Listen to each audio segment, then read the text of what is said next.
Okay, this is Jim Quick, founder of Quick Learning, and we're going to get started with this webinar in about 90 seconds, 90 seconds, 2 minutes, and let people come on board here, and let's, fingers crossed, no technical difficulties. And speaking of that, I want to apologize for those of you who tuned in yesterday for the live webcast. Without going into detail, I had a series of life and travel delays that happened all at once. It's so funny, well, that's not funny, but I just posted on Facebook the other day that what if things are not happening to you, they're happening for you? And I really felt like yesterday things were happening to me. But I want to give a special shout out and thanks to our friends over at Brain Pages. I'm one of your subscribers. I'm a big fan. I got all your notifications about this live webinar, and I'm so sorry to disappoint and sorry for any inconvenience for you and also for everyone who's listening that tuned in yesterday. So this is the live rescheduled one, and we're going to do it right. So I hope to make it up to you right now, because on the plane, which was troublesome, I came up with a few more distinctions for this training. And so I'm going to add that into this training as kind of an extra thing. It's a whole thing on mastery, how to be a master of any subject or skill, and so that creative time I really wanted to be able to deliver. So you and everyone else who might be brand new with us today, I hope you get even more value out of this webcast. And so I definitely want to be able to make it up to you. And so leave your comments down below. I'll do it right now actually too. My thing, that's me who's posting right now. That's really me, Jim Quick, KWIK, and post down below in the comments and tell us where's home for you. You know, where are you joining us from? Why are you here? What would you like to learn during our time together? Because I want to be a really good memory coach for you.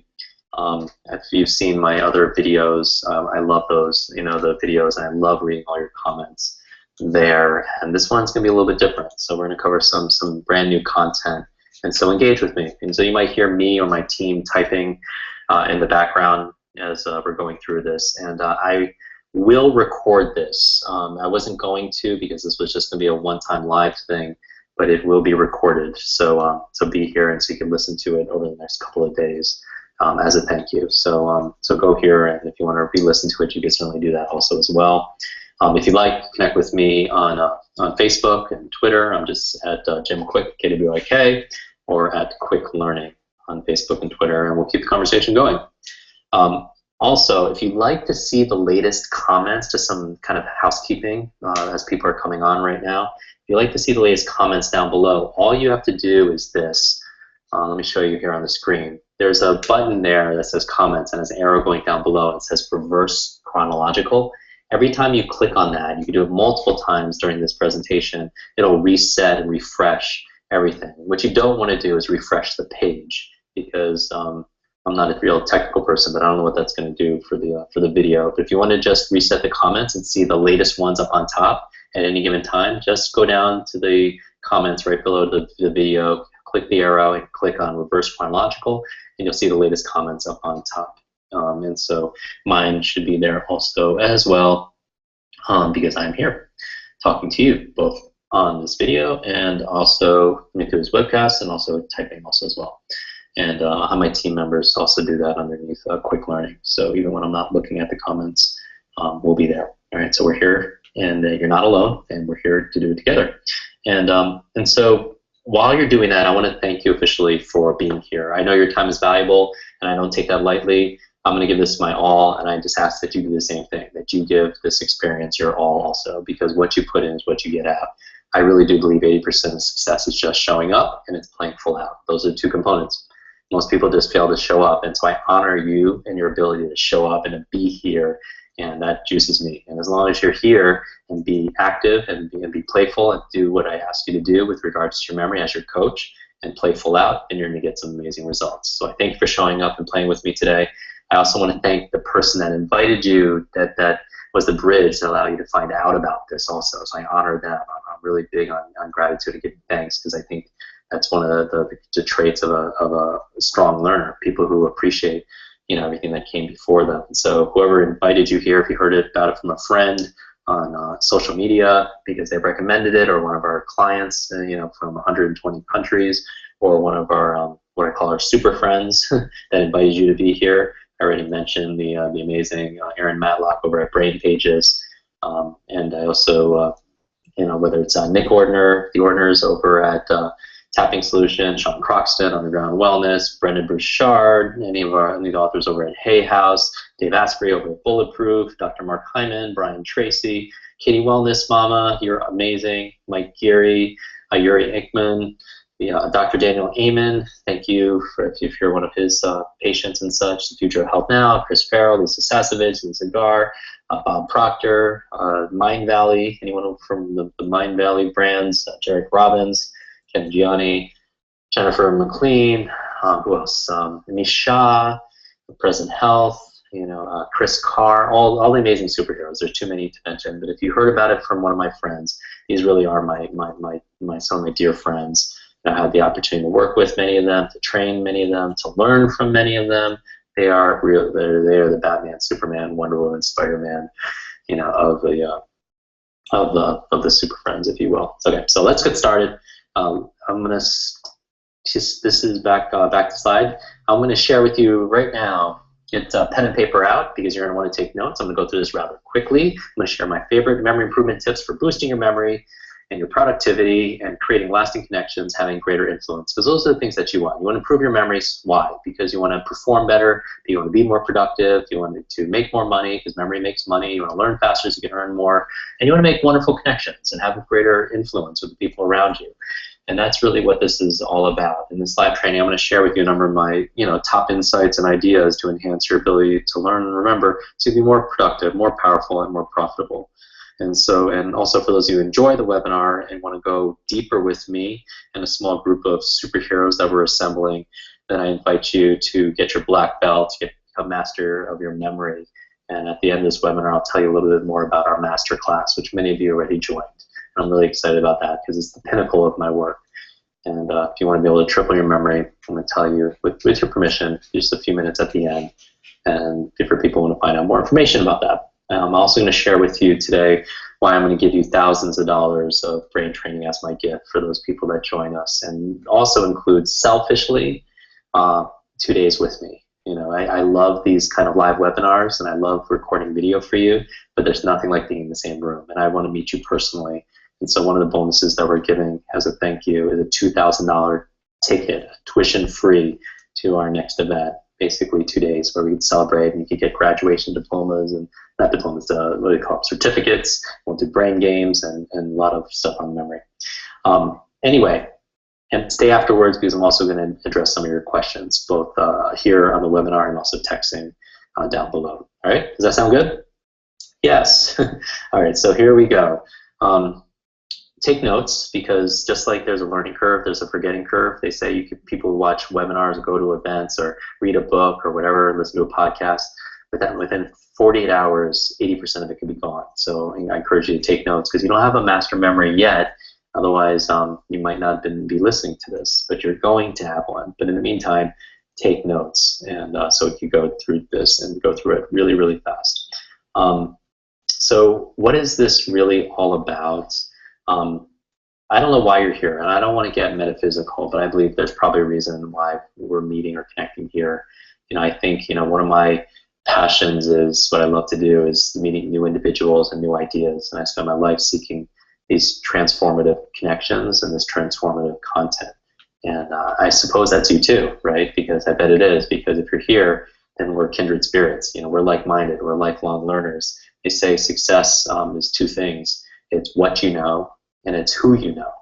And the challenge is, with people's memories, as poor as sometimes they are, what you know and who they know, they're forgetting what they need to know, and forgetting who they need to know, in case of remembering people's names.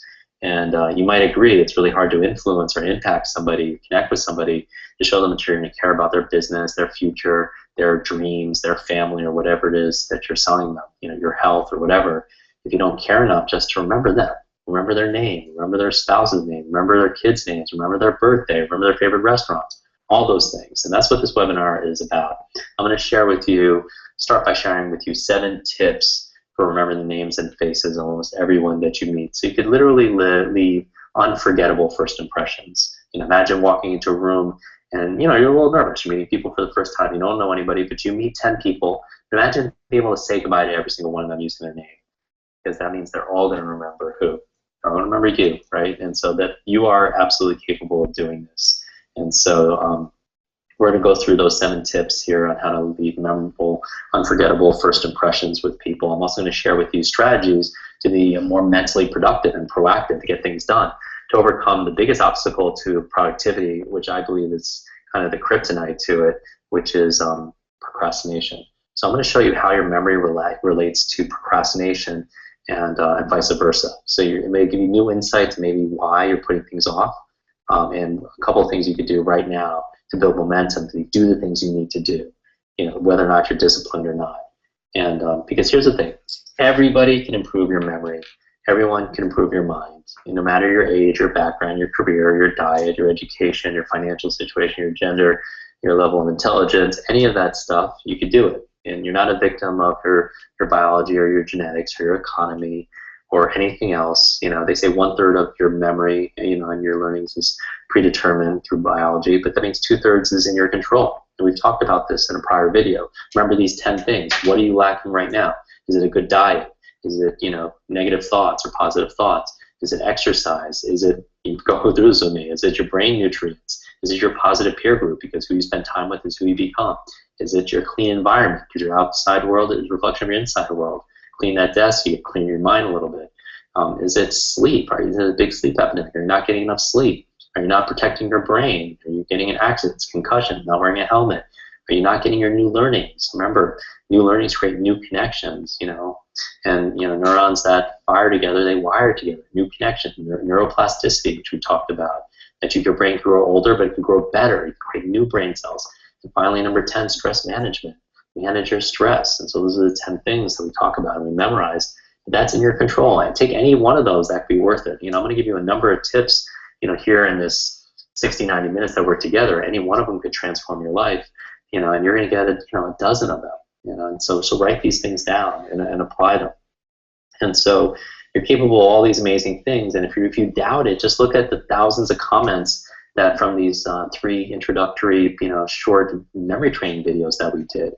Thousands of comments from people who just, like yourself, who just able to memorize things, in minutes. The ability to remember lists, you remembered words, you memorize the periodic table, the elements of the periodic table, things that are boring, not relevant, and very technical information. So if you could do that, you could do so much more. It doesn't matter if it's names or numbers, facts or figures, logins, passwords, languages. If you can't, here's the reason why. It's not your fault. You've just never had the training. There is no, write this down, there is no such thing as a good or bad memory. There's just a trained memory and an untrained memory. No such thing as good or bad memory, just a trained memory and untrained memory. So what I'm talking about here, because I'm going to get to the tactics, but I'm going to get to the attitude, right? The philosophy, the beliefs, that's everything. That's psychology of what it takes to be a memory master, right? So that's what memory masters believe. They adopt these 10 things into their lifestyle, but they also believe it's really possible. And if you're not thinking, if you don't think it's, you can, then think differently, because it's not your fault. I could honestly say, no one's probably went to you, sat you down and said, hey, here are some strategies you use right now to optimize your ability to learn faster and remember more. I honestly, I was the same way. Nobody came to me with that. When I was a kid, people see me do these demonstrations on stage where I memorize or pull people's names or large numbers or long lists of words or whatever. I read a book a day, but it wasn't always that way. When I was a kid, I couldn't get ahead. I was that kid who really couldn't get ahead. At 5 years old, I had a really bad accident, a head injury that left me feeling like I was broken. My brain was broken. I was very slow to learn to read. I was basically, allowed me struggling in school basically allowed, with the curve, allowed all the people to really succeed. I couldn't pay attention. I had no focus. My mind wandered, and I couldn't remember the things that I just heard, seconds ago. And I struggled in school every single day. Every single day. It made me not want to connect to people. It made me not want to be very introverted and shy, because I felt like, I didn't have anything of value to share with people. And I struggled every single day, privately and publicly, until I got to college. But that's when it got really worse. When I got to school, in order to keep up, it was so difficult. I would sacrifice the things that really I should be doing, sleeping and eating and spending time with friends and working out. but I couldn't do that because I wanted to study all the time to keep up. I felt like I had to work 3 times harder than everyone else just to keep up, and besides, falling behind like I was doing. And that's what happened, and it wasn't very sustainable. I ended up in the library passing out. I fell down a flight of stairs. I woke up in the hospital bed, hooked up to these IVs because I was massively dehydrated, massively malnourished, down 117 pounds, thinking there has to be a better way. And when I had that thought, nurse comes in with a mug of tea and it had a picture of Albert Einstein on it, pretty smart guy. And it had this quote, and see if this resonates with you in some part of your life. The same level of thinking that's created the problem won't solve the problem. The same level of thinking that's created a problem won't solve the problem. It made me ask a new question. It made me ask, what's my problem? I felt like, well, I have a lot of problems. I was like, well, what's the problem that's really ailing me, that's creating all the other problems? Well, I'm a really slow learner. And then I was like, well, how do I learn better? And I had to think differently. And I was like, well, I was thinking about school. And I realized school was a great place to learn what to learn, right? What to learn? Math, history, science, Spanish, a lot of subjects. Not many subjects on how to learn, how to think, how to solve problems, how to be creative, how to listen, how to focus, how to concentrate, how to remember things. I should have been the third R, or the fourth R, reading, writing, arithmetic, and remembering, recall, because there is no learning without remembering, right? Socrates said that. And how to read faster, all these things that I've since learned, because I became, I left there and I thought there had to be a better way, because I was tired of being embarrassed, and I was tired of falling behind. I was tired of seeing other people get ahead faster, not because they were working harder, but because they learned faster than I did. And I spent months studying the subject of studying. I started studying how my brain works so I could work my brain. I started to find out how I could read faster, how I can memorize faster, how I can control my focus, my concentration, how I can remember more.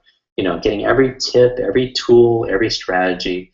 And I wasn't just limited to books. I wanted to find out people. Tony Robbins talked about success leaving clues. I wanted to find out what those clues were, and I spent time studying people, some of the smartest people on the planet.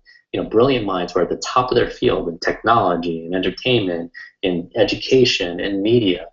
Everyday people. The waiter who could memorize a dozen table orders on a busy Saturday night to the world's top memory magicians, right? And the mentalists, if you will. I wanted to know what their mental tips were. I wanted to know what the billionaire CEOs used to be top of their game. I wanted to know what strategies the top film stars used to recall their scripts and their lines. And I got answers. And I still do this every single week. I am obsessed with what makes people succeed, mentally. And what's the differences that make the difference, because I was so broken, because I was on the other spectrum for so long. I wanted to know why. I started watching people, made me extremely curious.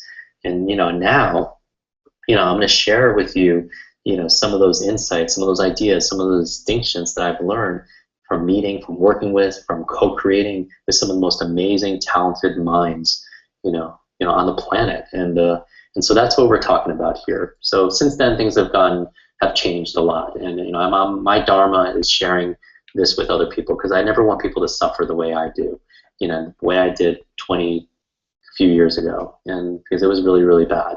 Because I was totally checked out of school, checked out almost of life, because I thought I died, right? And so how do I share it? I share it on these videos that you and I have been able to engage with, right? These videos that these 3 memory videos. I share it on stages, around the world. And also in corporations. You get to work with Nike and GE and Virgin and SpaceX and 20th Century Fox and Zappos and all these great companies.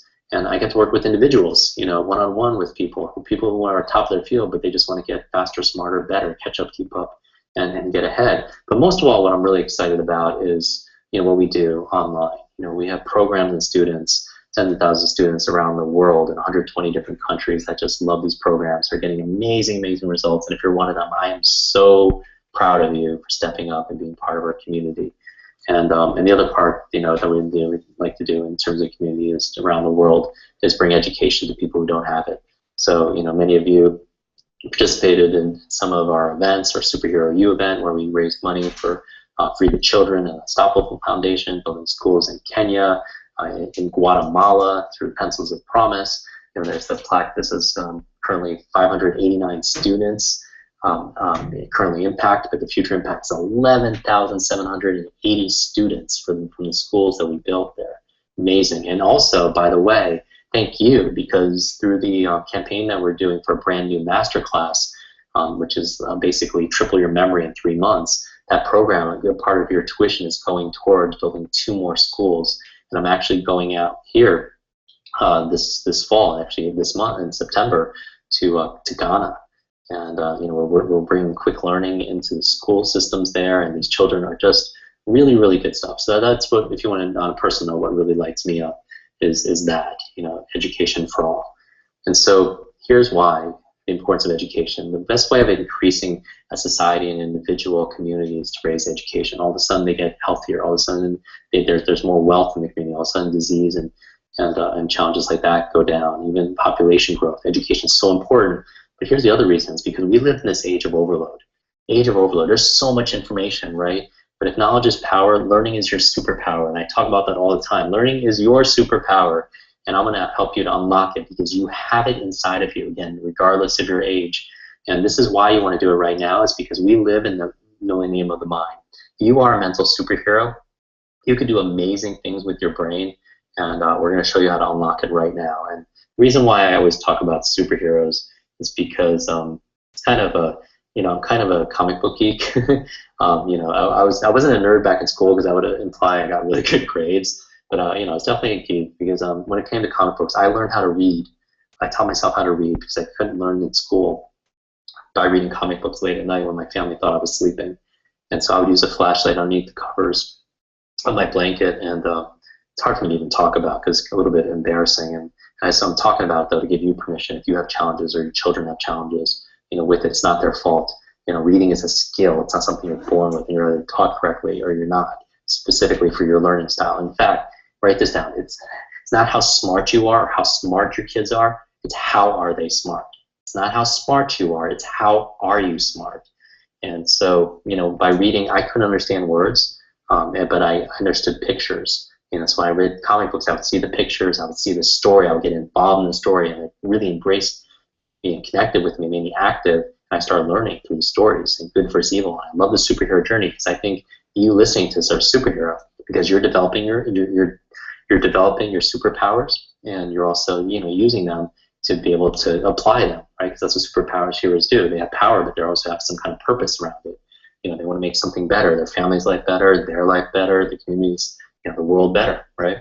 And that's really what it's all about. And so speaking of superheroes, the godfather of superheroes, is this gentleman here. His name's Stan Lee. Stan Lee, as you might know from his tie that kind of gives it away, he is the creator of Spider-Man. He's also the creator of X-Men, the creator of Fantastic Four, the creator of lots of Avengers. He's created this pantheon. And when I think of who are the fastest learners on the planet, they're children. There are children. And if you want to get the most out of this webinar and going forward in your life, embrace the childhood, that child, who is inside of you right now, that inner child. And because children are the fastest. How fast can a child learn a musical instrument? How fast can a child learn another language? And part of it has to do, surely, with their neurology and certain development, but part of it also has to do with their attitude, right?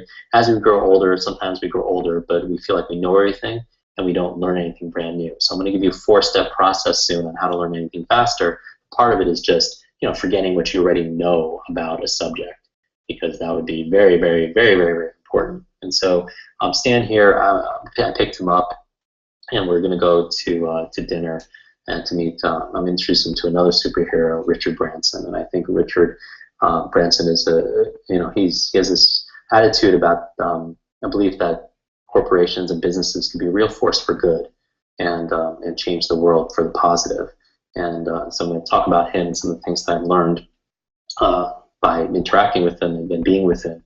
But so we're going to dinner here, and it takes a little time because we're in LA, and we have time to talk. And I ask him, who's your favorite superhero, Stan? You've created so many. He's like, Iron Man. I'm like, that's really neat. And he says, who's your favorite superhero, Jim? And I said, it's Spider-Man, of course. And he's like, and he looks at me without a blink, without a pause. He looks right at me and says, with great power comes great responsibility. Excelsior. And I'm like, yeah, we've every one of us have heard that quote. Haven't you? Haven't you heard that quote? It's like you're in your DNA. You don't remember where you heard it. Probably from Stan and through Spider-Man or somewhere. But my mind, I'm very skeptical. Because growing up as a kid, I tried everything and nothing worked. I became kind of very skeptical and I want to know what the truth is. I mean, I wasn't necessarily negative, but I just wanted to know what the truth was. So I was always kind of twisting things in my mind and looking at it from different angles. I was very curious. I was like, when he said with great power comes great responsibility, I look at him and I say, you know, Stan, the opposite is also true. With great responsibility comes great power. I was like, well, that was my thought of the day. And sorry, I'm doing a lot of speaking lately. I'm just drinking some water. And he looks at me, you know, that's really true. What I mean by that is when we take responsibility, we have power.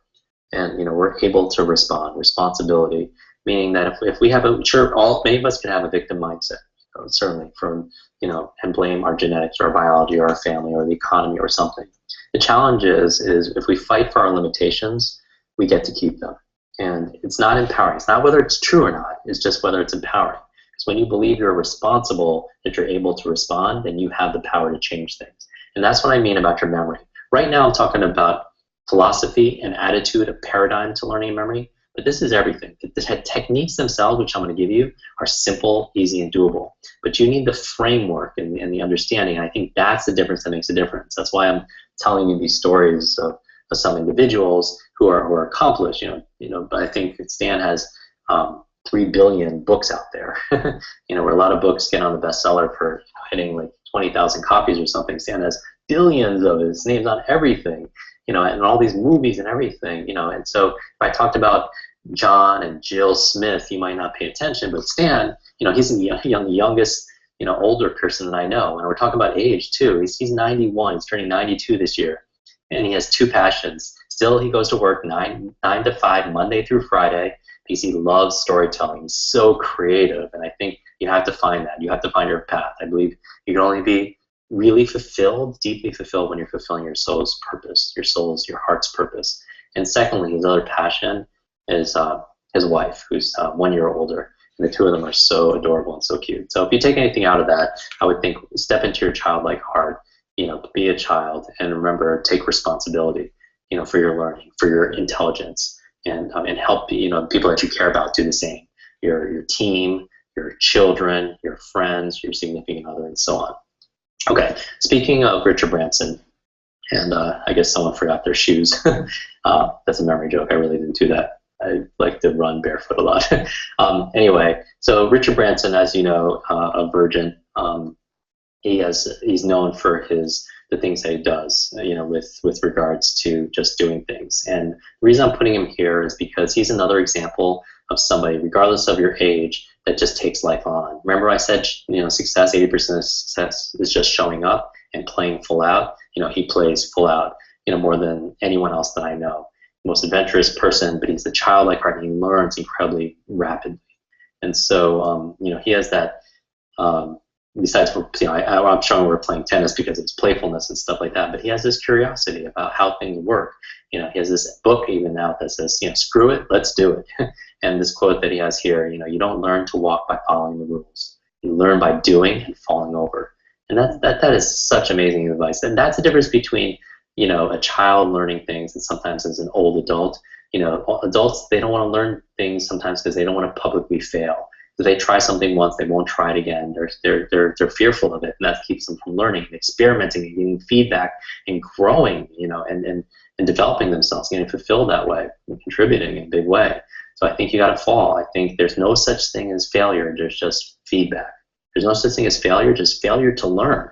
And so feedback is the breakfast of champions. So fail, because then once you fail, you get feedback, you get experience, which allows you to navigate, use your, you know, what's coming up, and be able to change, you know, what you're doing to make things even better. All right. So I'm just putting it out there, and again, I'm going through some of the fundamentals here, but just going back to what we, you know, Bruce Lee, you know, was a real master, you know, talking about just practicing the fundamentals. This is the 10,000 kicks that he fears, not the 10,000. You know, not that somebody knows 10,000 kicks. It's just that they practice 10,000 kicks, you know, once. You know, in one kick 10,000 times. There's a complete difference. And so that's what the road to mastery is, and that's what I'm going to share with you, how to be a master learner and master at anything you do. I'm going to share with you 4 things today that's going to help you become that. And I think Richard is that. He's the master. And so, and you know, he dominates the markets that he comes into, and he might not even be familiar with it, but he doesn't have the fear of failure. You know, but he's smart about it, and you know, he has the ultimate competitive advantage, which is learning. You know, if there's one skill to master in the 21st century, it's your ability to learn rapidly. You know, I'm using a lot of business icons here because I'm making this a lot about advancing your career, becoming an expert in your field. Memory makes money, because that's the big thing that people were posting underneath our videos. It was just like, how can I improve my memory to be more productive, to be more profitable, improve my performance. So that's why I'm using these examples specifically. And again, because if I just talked about, just average people like myself, and just people who might not be as well known, then we might not pay attention. All right. So Jack Welch used to run, chairman of GE, which is one of our clients. Talk about the ability to learn rapidly is the only sustainable competitive advantage, and that's why you're here, right? Because there's so much information nowadays. There's just so much, right? Here is the founders, the co-founders of Google, Larry and Sergey, right? And there's this quote, right? Obviously, Google knows a lot about information and knowledge, and there's this quote from the chairman of Google, Eric Schmidt, that says that the amount of information that's been created from the dawn of civilization through the year 2003, just a decade ago or so, that much information now is created every 2 days. Can you imagine the amount of information that's created from the dawn of civilization to the year 2003? That's now created every 2 days, every 48 hours online, right? And the pace is increasing. Like he says, people aren't ready for the technology revolution that's going to happen to them. And so how do our technology is increasing, information is flying at us, but we're not upgrading our brain at the same time. And that's what we're doing. We're learning how to learn so you can learn faster, because that's the ultimate superpower. I recently gave a talk for this gentleman and a number of team members there, and this is Bill Gates. And we talking, and you ask Bill, if you have any one superpower, what would it be? And he says, without even a pause, he says the ability to read and to learn faster. And there's actually video of this. He actually, Warren Buffett says, will say, when he hears that, he says, I probably wasted 10 years reading slowly. And that's the challenge, right? So you want to be able to upgrade your processes, to be able to learn faster, to be able to focus better, and that would be the key, right? The key. And the faster you can learn, the more you can earn. And these are two of the wealthiest men in America, Bill Gates and Warren Buffett. But that's the prize, right? Knowledge is the best investment. And investment knowledge always pays off. It always pays dividends. But you have to learn it fast. And so speaking of fast, I'm going to give you the 4 keys to learning quickly. And again, if you've seen me talk about this before, I'm going to talk about mastery in here. And the difference between mastery is mastery of the fundamentals is going to give you all the rewards. Don't say like, oh, I've heard that before. Masters go and say, like, how do I go deeper? How do I really apply it? And if you're not doing it, you don't know it. And that's just the truth, right? As a coach, part of my job is to challenge you and to call you on stuff. It's like, if you don't know it, if you don't do it, then you're not knowing it, really. All right, so 4 keys really fast. The first key to learning anything faster, any subject or skill, including what's on this webinar, and tomorrow morning, what you can do right away, is if you're learning something, forget about what you already know about it. All right, because if your teacup is filled with something that's rigid, you know what that is, empty the cup so you can pour more in. Okay, you can always get that stuff back, but get rid of it so that you can add more things to it. And that's why children learn so fast. Sometimes adults, we don't learn as quickly, because why? Because our class is full and we can't put any more information there. I also want you to forget about everything else that's going on. Everything else that's going on right now. Just focus on anything that's not important right now, right in front of you, which is this training that we're doing right now.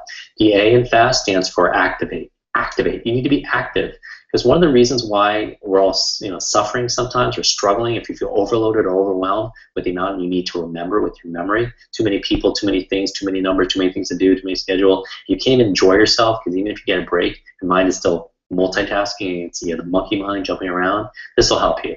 But the reason why is we're so passive. Because 20th century learning prepared us for a world that doesn't exist. It told you to sit quietly by yourself, be lectured to, consume information. That's not the world we live in anymore. Information is just too much information, right? You can't consume information, you got to create information. You can't be passive and be silent. You got to be active and have a voice. So when I'm saying activate, right now, put comments down below. Tweet the things that you're learning right now. Put messages, connect with us on social media, put messages, take notes. That's a way of being active and participate in this. I say something, yell out the answer, right? So you're being active. More of your neurology is spent towards learning, so you're more likely to learn something, right? Because the information that you're learning right now is so important. So activate that. Don't be passive. After that, the S is state. Because here's the thing, write this down, all learning is state dependent. All learning is state dependent, Because if you learn something in a bored, dull state, you're not going to remember it. Because that part of your brain, that middle brain, hippocampus area, that's in charge of long-term memory, also lots of processing of emotion. So you tie in information and knowledge to emotion, it becomes a long-term memory. So you want to put yourself in an amazing state, and in an amazing charged place. That's basically a mood, right? The current situation of your mind and your body. You control that. Remember, you are responsible. And just like with great responsibility comes great power. So sit up, take a deep breath. Hydrate yourself. Anything that can participates in you being more of a state. Move your body around. Talk a lot about this training, and put yourself in an ingenious state. Ask the right questions. What can you learn from this? How can you do this? Teach it to other people. Teach, because teaching is everything. I would do this. If you want to learn something faster, put on your professor's cap right now and think about somebody you care about that could benefit from this. Think about just one person. And I want you, in a couple of days, to teach them what you learned from this training. So teach them. You have to teach them. Would you pay closer attention? Would you take better notes? Would you ask more questions? Would you personalize this information? Would the information come to life? Of course it would. If you had to give a public speech on this tomorrow, would you really be more active and focused and concentrate on what's going on? Yes, so it has nothing to do with your potential. It has nothing to do with your capability. It has everything to do with the intent. So when you teach something to others, you get to learn it twice. And so when you want to learn something fast, like right now, pretend that you need to teach it to somebody else. And that's what's important. Because that's the thing.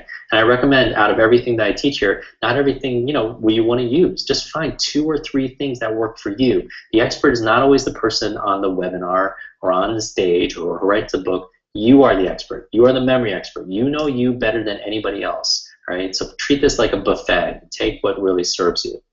Now, speaking of this is a special moment. I take these pictures. I'm actually very kind of shy, and I don't like being in front of the camera ever. I take these photographs because, for me personally, I keep them because it captures moments, it captures memories, because I'm the memory guy, and it captures insights that I got, and it brings it all back for me. And these are the memories, and allows me to also have a visual to take what's in my mind and show you. And so this, I've been quoting Bruce Lee quite a bit because he, growing up, was one of my superheroes, and I got the opportunity to spend some time with his family. That's Linda, his wife, and Shannon, his daughter. And this was a special day. This was on his 70th birthday. And the hospital behind us is actually Shannon, and Linda was actually taking me to the hospital and touring the hospital that Bruce was actually born in. And this was their very first time that they've ever been there also as well. And that hospital, I don't believe, is still there anymore. This was a few years ago, and but it was a really special moment. But that memory brings back a lot, because one of the things Bruce Lee was a master at was learning. People know him as a martial artist, but he was also, obviously an actor. He majored in philosophy. He was a writer also as well, and he was a wonderful learner. He had one of the biggest libraries that anyone I've ever seen. And so, an avid learner. But he had this process, where he created this martial art, JKD, Jeet Kune Do, based around assembling the best of the best of other disciplines, like fencing and Western boxing, and different Wing Chun, and he would integrate it. I mean, some people call him the very first mixed martial artist, ever. But his process was, not taking everything, but just absorb what is useful, discard what is useless, and add what is specifically your own. And I really, that really sums up better than anything I could come up with, how I kind of assembled the techniques in quick learning.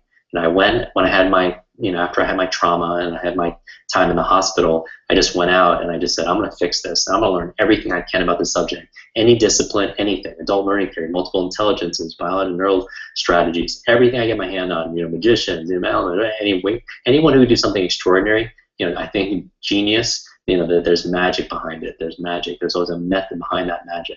And that's my attitude. And I say this, again, my purpose in sharing these stories is to impart the attitude it has, and what if you can incorporate more of that in your mastery, right? And so I encourage you to take whatever is here and then make it your own, okay?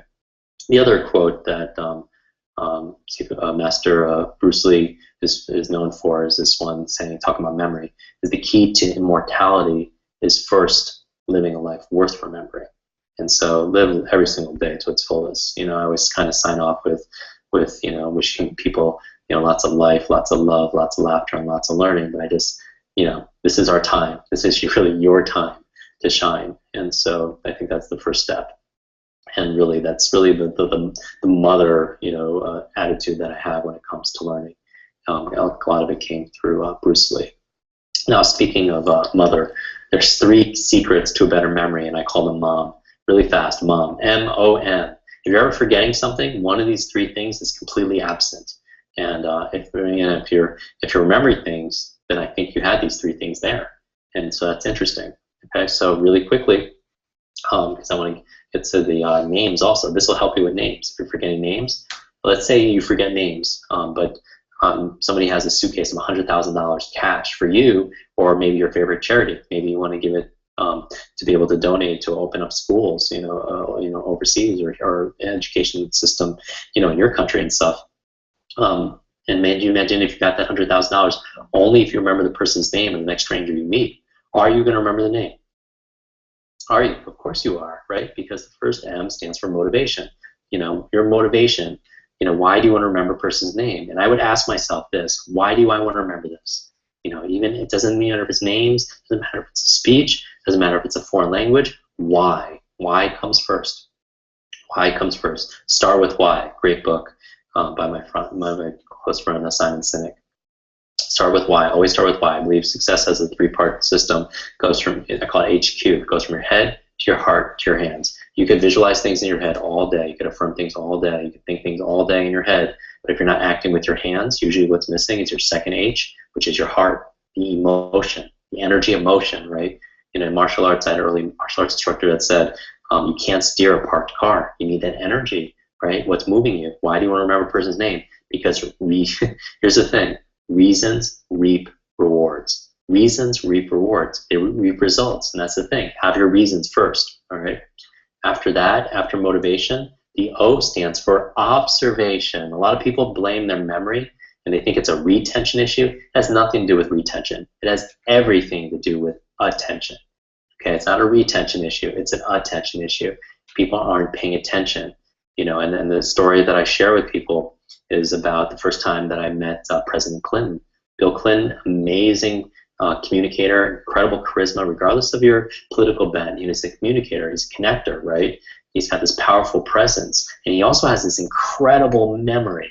People don't know, like, you know, the second, third time I met him, he remembers your name. He's really, really sharp. You know, it's a leadership skill. It's literally a forced multiplier. You know, when you put energy into it, it multiplies the effect. It's an old military term, but it's very true. It's a magnifier to you. It makes you, you know, it helps your relationships. It helps you remember anniversaries, remember certain things to say, certain things you need to do, certain, you know, exercises you want to remember, certain things to remember to take your vitamins. Everything is memory, right? It enhances everything. So observation is a big thing. But I really do believe his extraordinary memory, President Clinton, you know, his powerful presence comes from being powerfully present.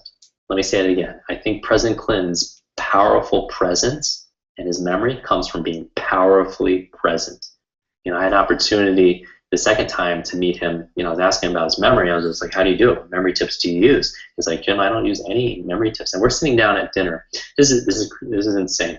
Like, there's 2,000 people at a fundraiser, and I got sat right at a table. I was the first one there, and immediately next to me sits Forrest Whitaker. I'm a big Forrest Whitaker fan. I'm just like, wow, this is awesome. Right next to him sits Richard Branson. Across from us sits Ashton Kutcher and Ashton's twin brother. And then sits right next to me is Bill Clinton. I'm just like, wow. But here's the story. Here's the reason why I'm bringing this up, because it puts pictures in your mind. Even if you can't imagine it, imagine you're imagining it. When I'm talking to him, I feel like I'm the only one there. His powerful presence is so strong. He's so powerfully present.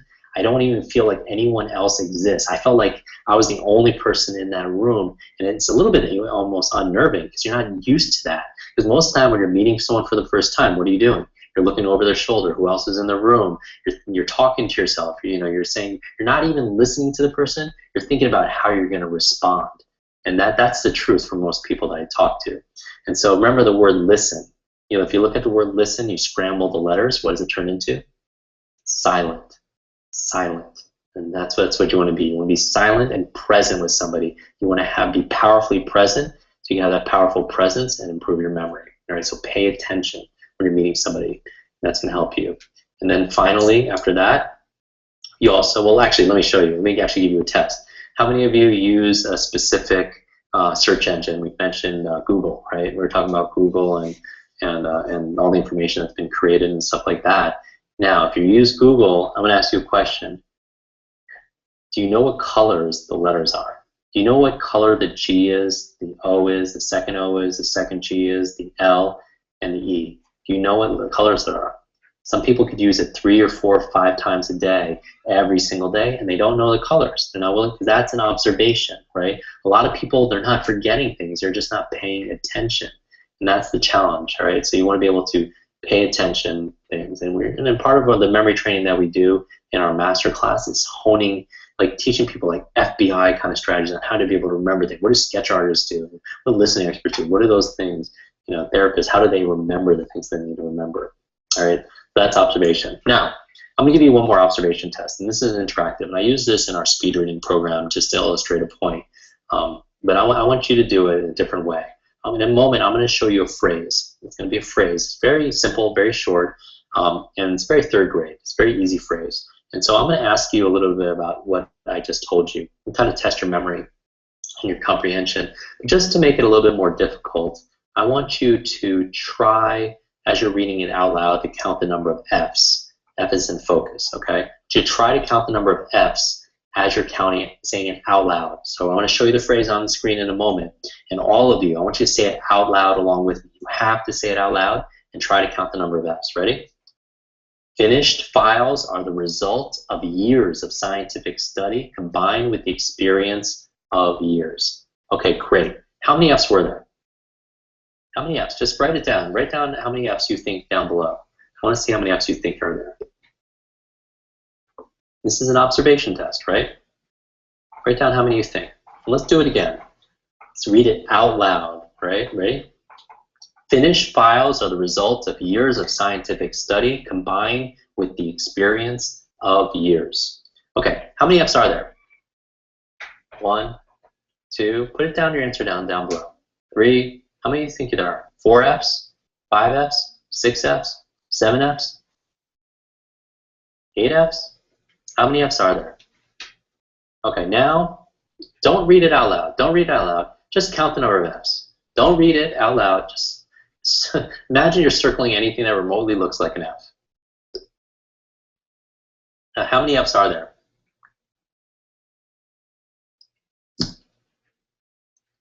There are 6 F's. 6 F's. Now, if you didn't get this, if you didn't get all 6 at least the first time, where were the F's hidden?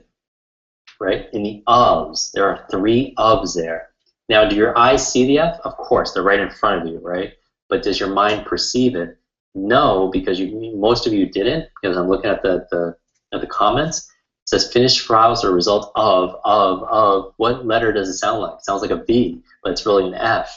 But your mind perceives it as a V, so it's like, that's not an F. And I do this in a speed reading intro that we do, because I teach people how to read 2, 3, 4 times faster with better comprehension, not skimming or scanning, really understanding the information. And part of the challenge is what made this difficult, if it was difficult for you, is because you were reading it out loud, or you're reading it inside. And that inner voice that you have while you read, by the way, is called sub-vocalization. Sub-vocalization. And the reason why it's a challenge is if you have to say every single word to yourself in order to understand it, you can only read as fast as you can speak. To say it another way, what it means is, it means your reading speed is limited to your talking speed and not your thinking speed. Big difference, because you don't have to pronounce the words to understand what they are. And so we train people how to reduce that subvocal sight, not based on sound.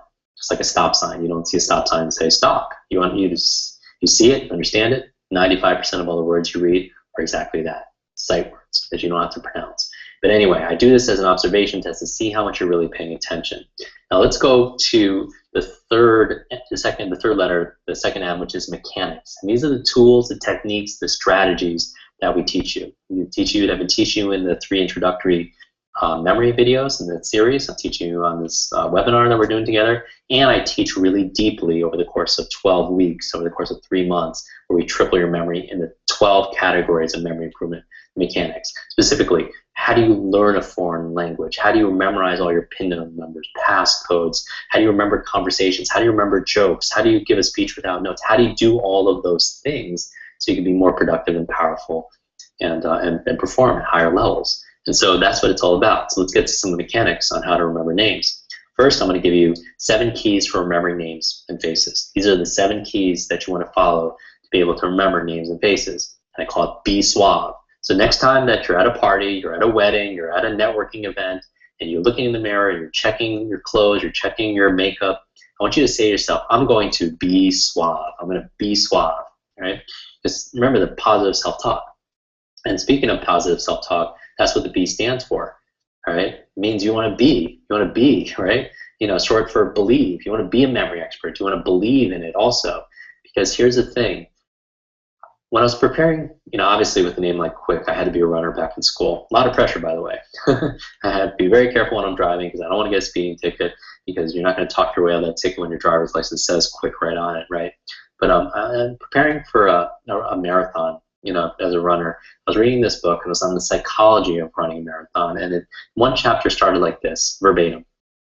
It's verbatim because my memory's really good. It says this: your mind is like a supercomputer, and your self-talk is a program it will run. So if you tell yourself you are not good with names, you will not remember the name and the face of the next person you meet because you programmed your computer not to. And I thought that was really telling, because yes, believe. You want to be and you want to believe, because if you believe you can or believe you can't, either way, you're right. Who said that? Henry Ford said that, right? Henry Ford said that. Believe you can or believe you can't, either way, you're right. And so keep it, get rid of the negative self-talk.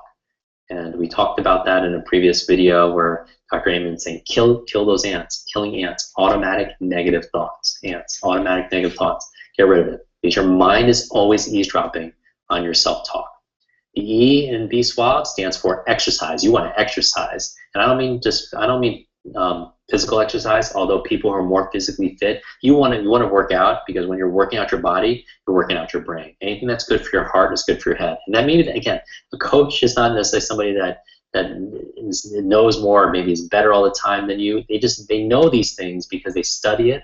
They know what you're doing when you're at your best. When you are more physically active, you're more mentally acute. You have more oxygen in your body, your heart's racing, you're building all of that, and as your body moves, your brain is grooving, right? As your body moves, your brain grooves. But I don't mean physical exercise, I mean practice, because practice makes what? Progress. Practice makes progress. So you want to practice. And where can you practice remembering people's names? I don't know. Where are you meeting people?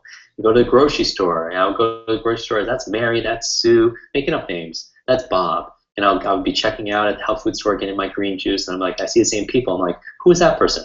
Oh, that's Bob. That's Mary. That's Sue, right? And so you want to be able to practice that stuff. And the bad news is it takes effort. The good news, it doesn't take as much as you think. Bad news, it takes effort. Good news, not as much as you think. Like, I'm very good with remembering names, but you know, after the first couple of months of learning it, haven't improved a whole lot, because once you know how to do something, you know how to do it. Once you know how to type, you know how to type. I'm leaving comments for you guys down below. But as you know how to type, you know how to type, right? And as you learn how to drive, you learn how to drive. But it takes about a month, right? The psychology, you know, and you learn the law of 21, 30 days, right? And so that's what we're doing. That's what we do in the Masterclass. I spent 3 months with you online, and then as a bonus, we give you lifetime access to it, so you get real good at this stuff, you know. And I have to admit, I have some students that are better at certain things than I am.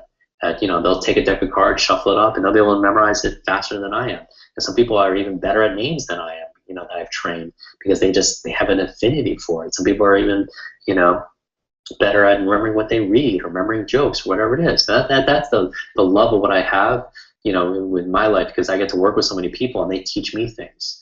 You know, when I'm spending times with actors or comedians, they're showing me how they memorize lines, and I want to learn it so I can teach you. That's what it's all about.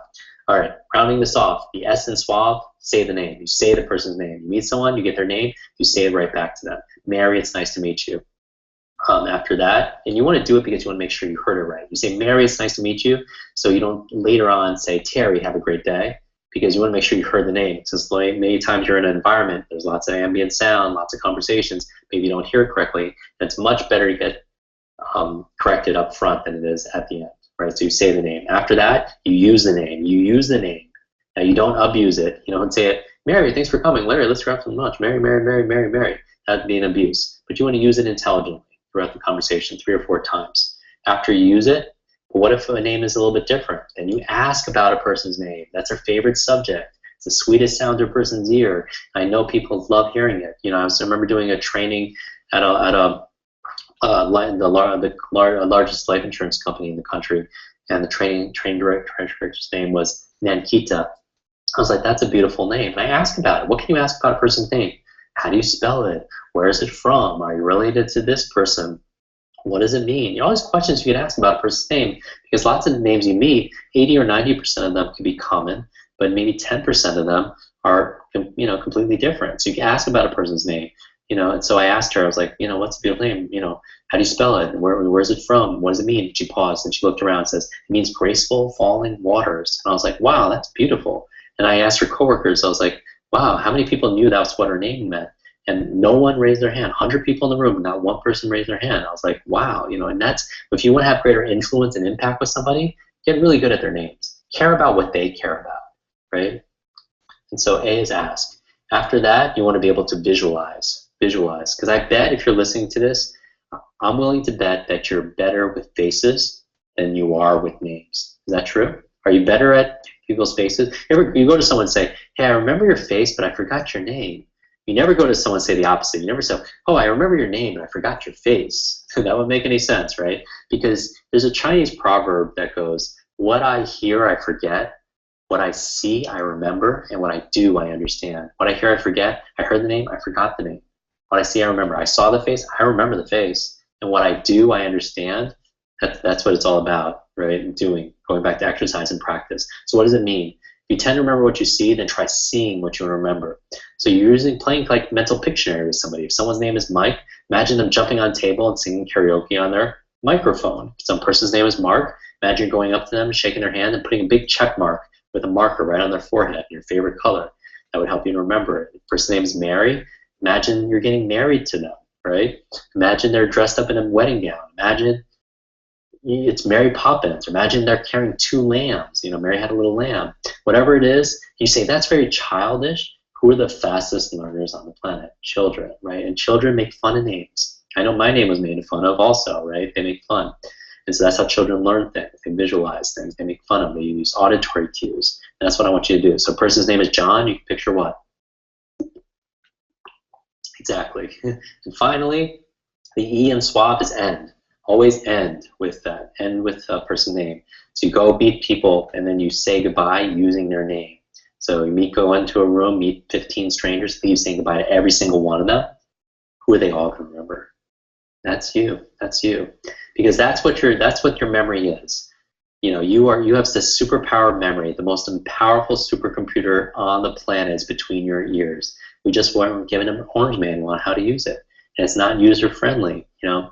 It's everything having to do with your social networks, your positive peer groups, and then your mental networks, this connection that you have inside your brain.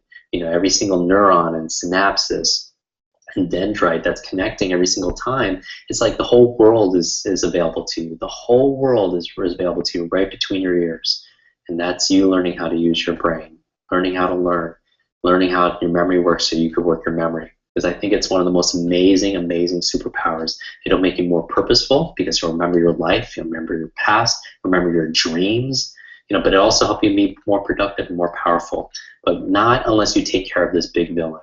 And I think the big villain here, because let's talk about one of the big supervillains. If we could be frank, you know, and be real and raw, what's the biggest supervillain that's keeping you from your productivity?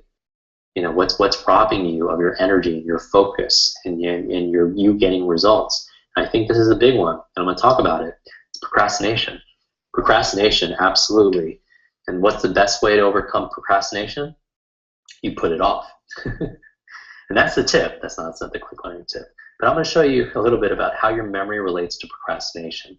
Because if you find that you can't get yourself to take action, you can't get yourself to do what you need to do, I'm just going to tell you a little about your brain and how it works a little bit with regards to your memory, and one simple thing that you could do to move things in the right direction, to overcome procrastination. And what I'm going to talk to you about is the Zeigarnik effect. And it's attributed by this woman who was named after. And this is way back when. And basically, the Zeigarnik effect, because I'm going to talk a little bit about the brain. And this is important. I'm not going to get technical with this, but just a little bit of insight about how your brain works is basically, the Zeigarnik effect basically is the brain's psychological tendency to remember an uncompleted task rather than a completed one. All right, so your brain tends to remember things that you haven't completed yet and tends to forget things that you have completed. And so basically, we remember better that which is unfinished, in our life, in our day-to-day. And so it's attributed to this Russian psychologist, Zeigarnik. Her name is Muma. And she found back in the 1920s, she was in, I believe, Vienna, and she was watching all the waiters. And she remembers that she was observing that the waiters tend to remember orders for only as long as the order was in process, where it was being served. And she also observed that the uncompleted orders seemed to stick in the waiters' or the waitress's minds until they were actually completed. And then once they were completed, they were completely gone. And I don't know if you could relate to that. It's kind of like you were studying for a big test, you're cramming it, and you took a test, and once it was gone, it was completely gone. It's kind of akin to that, but it's a little bit different. Basically, the idea is we're holding things in our short-term memory, and we have to rehearse them. Otherwise, we're not going to be able to go further. And that's one of the big challenges that we have. And so here's the thing, is when we're holding things and rehearsing things in our brain, it takes cognitive effort, right? It takes energy. The more things that we're rehearsing, the more energy it takes. It's kind of like this waiter who I put here who's spinning like dinner plates, but that's actually what they're doing. It's like all this rehearsing, it's like they're trying to keep 4 or 5 or 6 dinner plates up in the air, and it takes a lot of energy to do that. And so your memory is a good indicator as to whether or not, whether your people continue to be interrupted by their thoughts of an uncompleted task. It's like these constant thoughts of incompleted task components that cause you to retain your memory better. Basically, it's this. It's, to put simply, it's kind of like interruptions that cause a person to fall behind in their objective also creates a lot of anxiety. It brings about this constant thought of unfinished things that they haven't done, this unfinished business that they have to attend to. And one of the challenges with it is that if you, like me, are constantly looking for more efficient ways to work, then you'll really appreciate what the Zeigarnik effect means. Because if you're wondering how the Zeigarnik effect improves productivity, this is how. Since we experience like these thoughts that come into our brain of these uncompleted tasks, then the key to productivity is really working in focused periods of time. Let me say that again. If we experience these constant nagging of thoughts of things that we haven't finished yet, then the key to your productivity and your power is working in focused periods of time, while really avoiding multitasking and avoiding disruption. Because a lot of people find, like, one of my friends, Crenshaw, wrote this book called The Myth of Multitasking. But one of the challenges is there's no real multitasking. All you're doing is switching. Right? It's just task switching, and that's what it is. And what people do, it's kind of like when you have to get a task done, it means that you have peace of mind.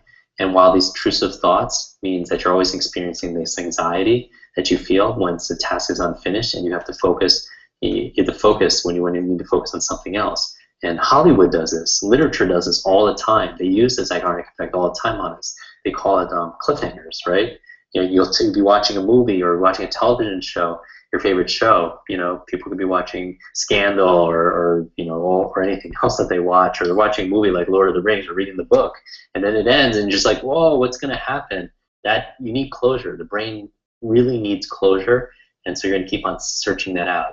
And since multitasking is really not multitasking at all, it's simply diverting your attention from one task to another, And there are switching costs for that. You know, they say it could take another 15, 20, 30 minutes, sometimes an hour for people just to refocus themselves. And so the new task is not so much a new task, it's just an interruption of the other task that you had. You know, and your brain will allow you to fully focus on this new task because you left previous tasks uncompleted. And so basically, the Zeigarnik effect means that there's good news for procrastinators, is that you are less likely to procrastinate once you actually start a task. Let me say it again. You are less likely to procrastinate once you actually start a task. So that's the key. The Zeigarnik effect is like the kryptonite to procrastination, because basically it shows us that the key to beating procrastination is starting somewhere, anywhere, doesn't matter. It's so simple, but we often forget it because we're so wrapped up in thinking about the most difficult parts of our projects, and it becomes this big monster, and it's foreboding us, and whenever we think about it, it keeps us from actually acting, because it's a big contributor to procrastination. It's just when we make things too big inside of our mind. And so really what you want to be able to do, if you value the goal that the action is creating, let's say you're not doing random actions, right? You're studying for purpose, or you're learning something on purpose, or you're doing something that you need to do for some kind of goal that you have. But if you really value that goal, then what you want to do is give yourself, and you really think that the goal is possible, just taking the first step is the difference between failure and success. It really could be. So the best tip I could give you for starting whatever it is basically starting with something easy, something very manageable. It doesn't have to fill your mind with worry or overwhelm. And the great thing is that once you get going, you start building momentum, and the harder bits become easier and more likely to flow. So like these tiny little habits, you know, that they talk about, tiny habits, is like flossing one tooth. You know, just floss one tooth. And I bet you if you let's say you have a challenge, you know, your goal is you procrastinate about flossing your teeth, just floss or brush one tooth. I guarantee you do the rest of it. You know, if you can't get yourself to the gym, you know, just put on one shoe. Put on one of your sneakers, one of your running shoes, and you put on the second one. You're more likely to build the momentum to get yourself to the gym. And once you get to the gym, you're going to work out. But that's the Zeigarnik effect, right? That's where you're overcoming procrastination by doing very, very simple things to get yourself to start creating momentum. Because you not fulfilling these things creates stress and anxiety, and, you know, it creates decision fatigue, it slows you down, and it slows you on to the next task. So do not multitask. Do simple things until they get done. One thing, one at a time. That's the key. It's always the key. To overcome tiny, tiny, tiny little habits, right? So now what I want to do with you is I want to share with you what I came up with on the plane about the 4 C's, becoming a master at anything. And the reason why this is important, I save this to last, is because I know you're not a dabbler, that you want to make things like, you want to master something, you want to get something really, really strong, right? You want to get to the things that you're just, you know, because I really think that mastery is your path, because if you weren't, you wouldn't be watching this video right now. You're not interested in just becoming decent at something. So, you know, putting spare time into something is like getting spare change, and that's not your path.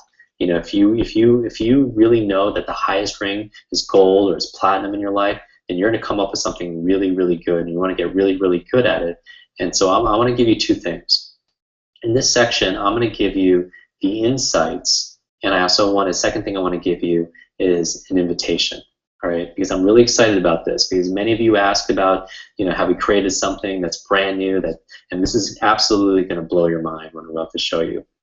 All right, so let's get into this. How do you master your life? How do you master your memory specifically? How do you become a memory master? And I can apply these 4 things, these insights, towards anything. I'm going to apply it towards your memory, because that's what you're interested in if you're watching this video. But you can apply it to any subject, any skill that you want to really get world class at. And that would be the goal. So what do you want to master? I'm going to give you 4 elements, and I'm going to show you really focus around this thing called memory. And you know the importance of memory, right? This black box mastering this thing between your ears called your brain. Most of us aren't trained on how to use our memory or how to maximize our memory. But remember, we're doing this because memory is the ultimate multiplier, the magnifier in your life.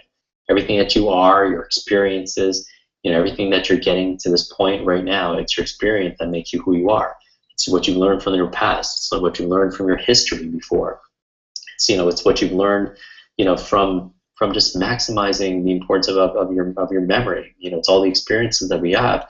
And now not only your experiences, but your insights. your lessons, those magical moments that are just the most prized things for you, that you draw on, that gives you strength, right now in the present, and also drive you forward, to blaze forward into the future.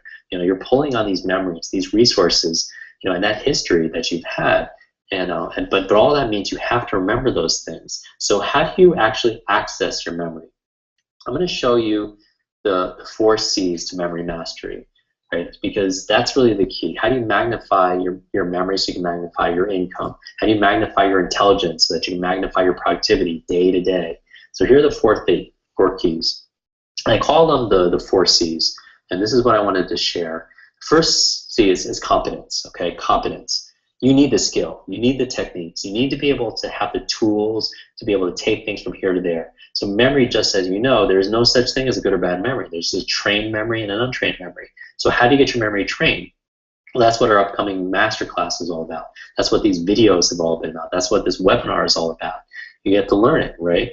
And so I'm going to give you step by step on how to train your memory, so how you can remember names, how to give a speech without notes, how to remember PIN codes, how to remember passwords, how to remember conversation, how to remember who the actor is, who won that award in that film, where did I put that thing, and how do I remember my dreams, how do I remember jokes, and really great stories. Those are the kind of things that we train through competence. No matter your age, no matter your background is, no matter your career, all of us can increase our competence when it comes to our memory.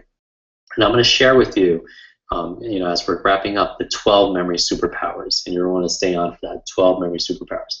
Number 2 in mastery is this thing called consistency. Consistency is so important, because mastering and just getting results every so often, that's not mastery. Mastery is about hitting your mark every single time. It's about how awesome would it be able to show up in your day after day, life after life, in your career. You get home from work, people that you see that you care about most, they ask you, how's your day? And you look them right in the eyes and say, I crushed it today. Today was incredible. That comes from consistency. And I think one of the things that adds up to the path to mastery, mastering your memory, is walking confidently into a room, knowing that you own it, that you own who you are, because in certainty, in no uncertain terms, this is that anything that's happened to you, that you call them out at will. So things are at your mental fingertips, if you will. And that's consistency. That comes from consistency. So the second thing is consistency, because just like competency, I or you, we could go to the gym, and, let's say I'm your personal trainer, and you go to the gym, and you can know what, you have competency. You know how to lift things. You know how to do certain exercises, certain dances and such. But here's the key. You have to do those exercises that you know consistently, because you can't just go to gym one day and then all of a sudden you're just unbelievably fit and muscular for life, right? You have to be consistent about that. That's the key to mastery. So consistent practice becomes habit. When it comes to your memory, there is no such thing, again, as a good or bad memory. There's just good memory habits and poor memory habits. Good memory habits and poor memory habits. And I'm going to show you what those good memory habits are as we get especially into the master class. Now, the third key for mastering anything is you need challenge. You need challenge, because with challenge comes change. You could go to the same gym, do the same exercises for the same duration, with the same, attitude, but if you're not challenging yourself, you're not increasing the intensity, you're not going to grow. You're just not. You can maybe keep, at best, you'll keep what you have, but you're not going to grow better. And that's the great thing about your mind. When people could grow their body, and you can see the difference when you're physically fit, but your mind is so much more malleable. That's the reason why in the 3 free videos that we give out, people getting results. They were doubling, tripling their ability to remember words, or like the periodic table, or the 10 keys for unlocking your super brain forwards and backwards, twice or 3 times the results in half the time, because your brain is that powerful. Because your brain, the challenge with your brain is you can't see your 6-pack abs, in your brain, but the same thing is going on. And what I want you right now, I want you to develop your 6-pack brain muscles. I want you to imagine your brain, that your brain runs everything, right? Your relationships, your career, your finances, your health. That's a master control center. So I'm going to show you exactly how to tap that, but it takes challenge. Once you challenge your mind, it's stretched in different directions, in different ways. It never regains its original dimensions, right? And you know that. Oliver Wendell Holmes said that. I want to show you what that thing is, how big it could grow and how strong it could grow through challenge. And you have to be able to push yourself because, when you're green, you grow, and when you're brown, you rot. So, I want to take you to the mental gym. That's really what the Masterclass is all about. You're going to start remembering names. You're going to start remembering where you put things. You're going to start remembering conversations. Start remembering what you read. If you ever read a book and forgot what you just read, I'm going to help you remember that. And sometimes you're not even going to be using like an actual technique. It's just that your brain is so much stronger. Recently I had a woman call me up in the office, and she's like, I love you, I love you, I love you. I just got there, and I answered the phone, and I was like, wow, who's this? She was like, I found it. And I was like, what'd you find? And have you ever hid something so well, you don't even remember where you hid it? She was given a family heirloom, a necklace, by her great-grandmother, and it was trusted to her, not her other sisters, to hold and to protect and to cherish. And she hid it somewhere in the house, and she couldn't find it. And for the longest time, she thought it was stolen. She thought it was lost forever. But after going through the same training, actually less than what you're going to go through in the master class, she woke up in the middle of the night, 2 o'clock, 3 o'clock in the morning. She ran down 2 flights of stairs, into the basement behind the boiler, into this little crevice, and she pulls out the necklace. And I was like, wow, congratulations, but I don't think, I taught you how to find lost things. She's like, Jim, I don't know what it is. Just lately, this past couple weeks, I'm just remembering everything. I remember where I put things. I remember people's names. I'm not even using the technique, but I just feel like my brain is so much stronger. And that's the difference. But that only happens through the correct challenge. And the good news is it doesn't take as much as you think. So these are the first three, for the first 3 C's, the first 3 keys to mastering any subject, any skill. Number 1 is competency. Number 2 is consistency. And number 3 is you need challenge. But here's the key. There's a 4th C. And the 4th C accelerates every single thing. And the 4th C is this thing called coaching. Coaching. I always thought that it was interesting that people have coaches for their body. They have personal trainers, right? People have coaches for their business. They have coaches for their career. They have voice coaches, right? All these different mentors out there, but they don't have a coach for the thing that's most important, which is your brain. And I want to be your brain coach. I want to be your memory coach. Here's why. Because I can help you shorten the cycle, because that's what a good coach does, doesn't they? That's what they do, right? A coach helps you to take the 3 keys to mastery, the first 3 things that we talked about. That's what a coach supports you. A coach is somebody that helps you to achieve competency, the first C, right? They help you to develop your talent. They do a brain dump, kind of a matrix style, I know Kung Fu. They give you all the tools, all the strategies, all the techniques, all the skills that you need to know to get the results that you want in the fastest time possible, because they've been where you are. I've been doing this now for over 2 decades, and I want to share this with people. I want to shorten. You don't have to do that in 2 decades. You can do this in a couple of months, and that's what this masterclass is really all about. And so the question I see more than anything, when we're talking about these things, is getting competency. It's like matrix style, learn this stuff. But then there's the second thing, is it also could coach helps you become consistent, because that's the second C. Right? A good coach is working with you on a regular basis, helping you to develop the habit and coming back, getting the results in less time, because it becomes part of your lifestyle. A coach helps you become number 2, which is consistent. And number 3, a coach challenges you, right? A coach pushes you. If you have a personal trainer, for your body, I have one on myself, don't they challenge you? Don't they inspire you? Don't they motivate you to do one more lap around the track, one more, mile on the treadmill? Don't they motivate you, to hold you accountable to do one more set with the weights, to do one more sit-up, and isn't that how you get real results? So they challenge you, and that's what a coach does.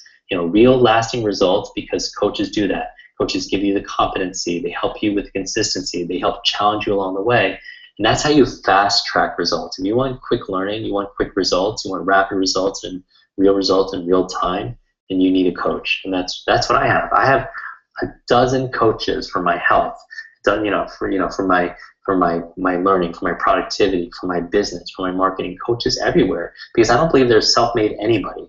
No one's self-made. Everybody has clients and coaches and mentors and people along the way that help them.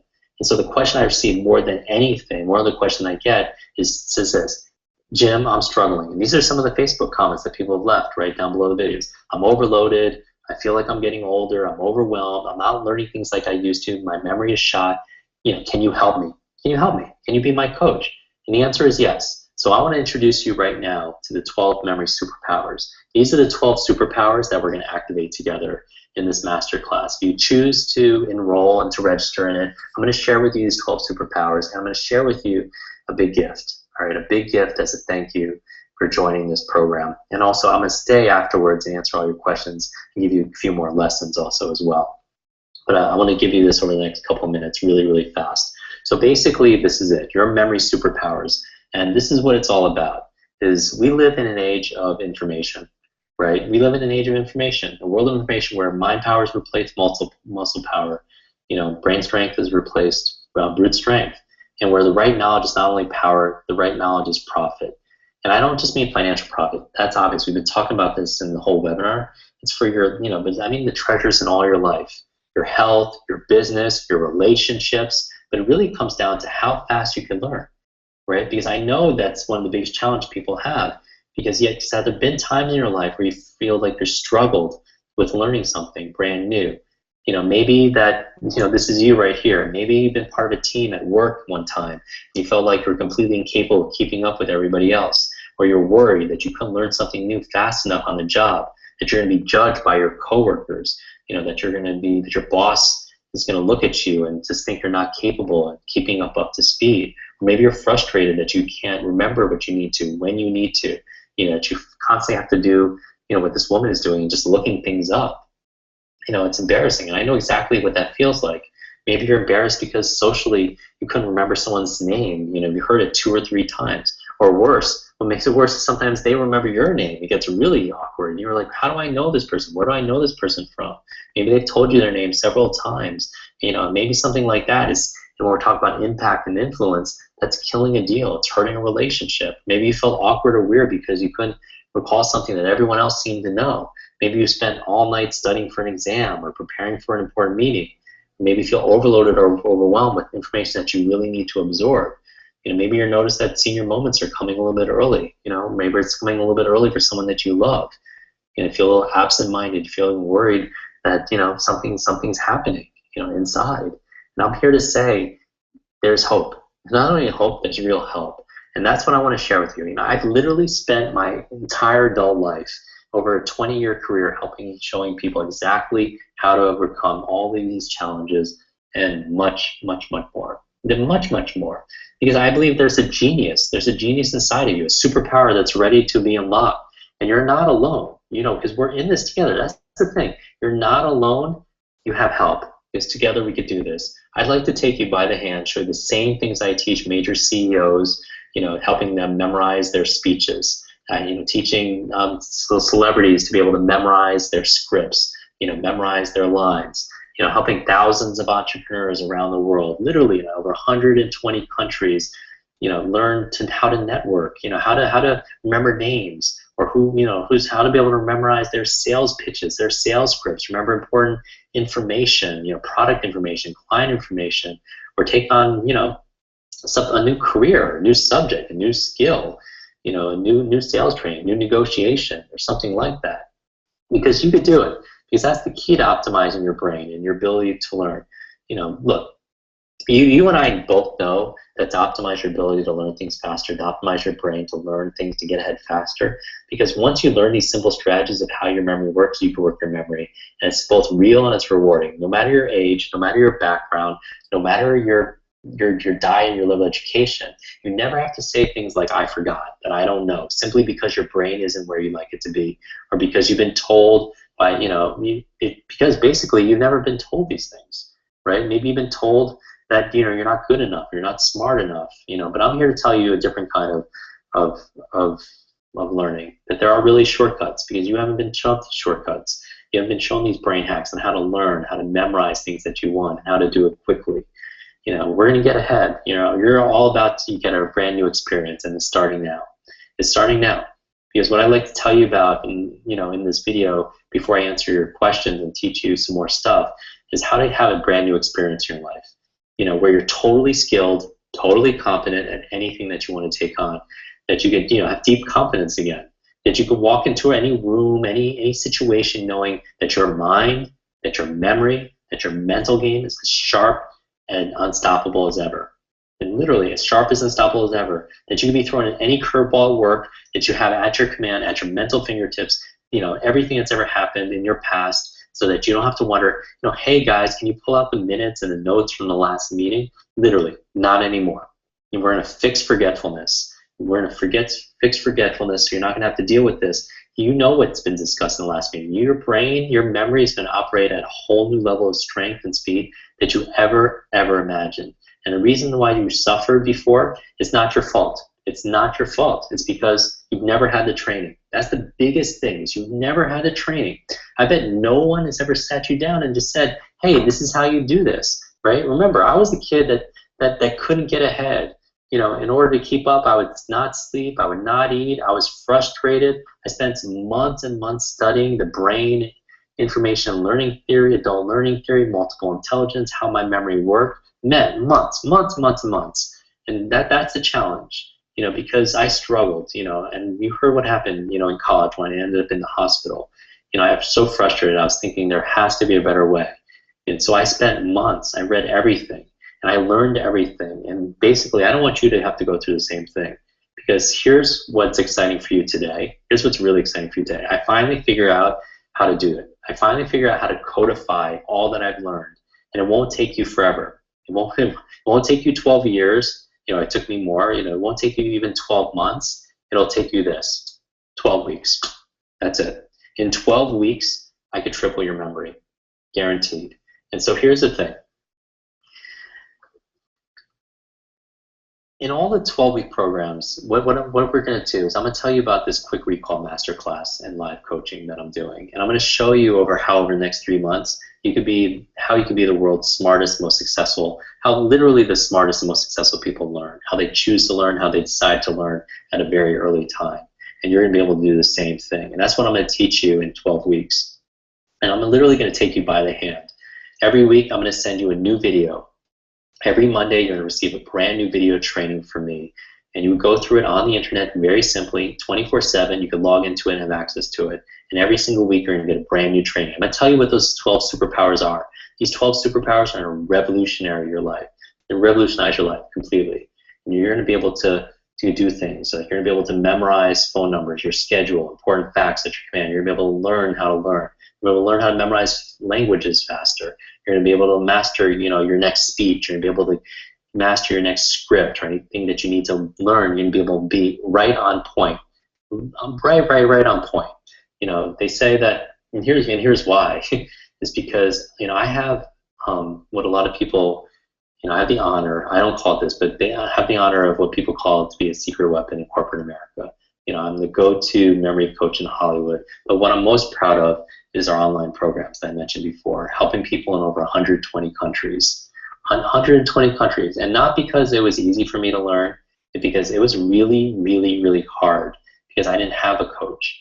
And so I want to shorten your learning curve, and I want to be able to help you learn all of what I've learned and compress, literally download these decades of experience into days, into what we're learning. And that's what you could do. There's a difference between intelligence and book smart and wisdom in terms of common sense and learning from other people. You don't have to go through the same trials and tribulations. You can learn it in just one really simple way, which is what I call this masterclass.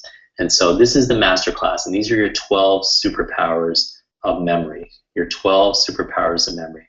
And so this is a 12-week program, and it's not going to cost you tens of thousands of dollars, not even thousands of dollars. Today I'm launching it with you, and I'm going to give you a really big discount as a thank you for watching this webinar, and also a special package of extra gifts. So before I get to that, let me show you exactly what you're going to learn in these 12 weeks. The program is 12 weeks in this training program. Every week is a new lesson that we roll out to you. And every week, every Friday, I do a question and answer, a live question and answer call along the way. All right, so that's really cool. So the first week that we're going to cover is this thing called the Memory Accelerator. All right, this is the first week, the Memory Accelerator. So these are the things that you're going to learn and you're going to unlock. And even if you don't go through these trainings, these are the 12 areas of memory that you want to improve. And I'm going to show you how to do it really quickly. And so week 1 is the Memory Accelerator. This is the trait. If I'm going to talk about the 12 traits of memory masters, what I've noticed some of the most successful people demonstrate, I've noticed that they're masters at one or all of these 12 traits. And so In the first trait is basically they learn and remember rapidly. So in the first session, I'm going to show you exactly how to fix embarrassing forgetfulness. We're going to test your memory. We're going to discover how your memory works, yours specifically, and why improving it's easier than you ever imagined. In this week, I'm going to show you how to deposit ideas and information and make them stick so you can withdraw on them on demand. We're going to basically show you how to unlock your memory banks. And that's week 1, the memory accelerator. Now in week 2, this is really exciting. Memory trait and superpower number 2 is the mastery for names and faces. Top leaders, I mentioned, President Clinton and some of the individuals who are just extraordinary with names. I'm going to show you how, FDR remembered people's names. So they will literally walk around, the White House and be able to call people by name and ask about their family's by name. I want to show you the mastery of names and go far beyond the time that we had, in this session, beyond the 7 tips on how to do that. So in this one, basically, that successful people know that first impressions are everything, right? People don't care how much you know until they know how much you care. That forgetting a person's name, it could hurt a relationship, it could kill a deal. So remembering names is literally the number 1 business etiquette networking skill you could do. You can make a friend, you can have a client for life. So in week 2, I'm going to show you how to unleash your superpower for people.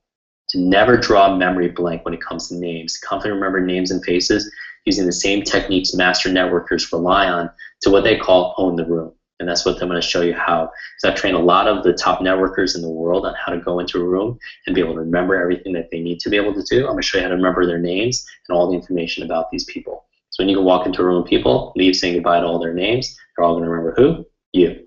Week 3 is all about the memory trait and superpower, which is mastering vocabulary and spelling. Here's the thing. You have a hidden and underutilized power inside of you, and it's the power of your words. Successful people in life and business, they have a nimble vocabulary. They know words can move mountains, and they know the pen is mightier than the sword. But we're limited in life to the words we have access to. The access we have to think, the access we have to write, the access to the words we have to speak. And the business, this is the coolest thing. When you have a good business vocabulary, like the benefits of a robust business vocabulary, it gives you the ability to communicate what you really mean. It enhances your ability to grasp ideas and think more logically. It allows you, with a robust vocabulary, allows you to influence, allows you to persuade, allows you to make good impressions on other people. So in week 3, I'm going to show you how to learn 10 brand new words a day in just minutes. You're going to become like a human dictionary. You're going to master vocabulary and spelling and avoid spelling, because spelling is all memory, and you're going to avoid these memory slips, these embarrassing slips, but just by knowing a few key rules. And that's what week 3 really is all about. Now, week 4, memory trait and superpower is recalling facts. And that's what facts, because that's really what makes you an expert, right? Successful people have facts, formulas, ideas at their mental fingertips. It's what means, being an industry leader, an expert and authority is all about. Where people, remembering names is who you know. This is all about what you know. And so in week 4, I'm going to show you the fastest and most fun way to download facts. The ones that you really need to know right into your brain so you can access them at any time. The strategies that you're going to learn in this section are worth the investment of the entire program. This one section alone, week 4, because it's going to boost your brain and boost your business. Imagine if you were like a travel agent and you had the world's countries, their capitals, the cities, the resorts, all at your beck and call. That's what this session is all about. All right. Now, after that, we're going to go on to week 5. In week 5, the memory trait to superpower that successful people have mastery of is remembering speeches, remembering presentations. Successful people have an uncanny ability to get in front of an audience and share their message. If you have a fear of public speaking, or you get nervous, like you might forget what you need to say, throw away your note cards. In week 5, this superpower session is all about memorizing your key points to a presentation so you can deliver your speech with confidence, with coolness, and with courage. Week 6, we're getting to halfway there. Week 6, you're already a memory champion. You're already a memory superhero. And what we're gonna do now is we're gonna focus on your nimbleness for numbers. Because here, do you have a fear of figuring things out when it comes to numbers? Do you have a fear of figures? Do you have a disdain for digits?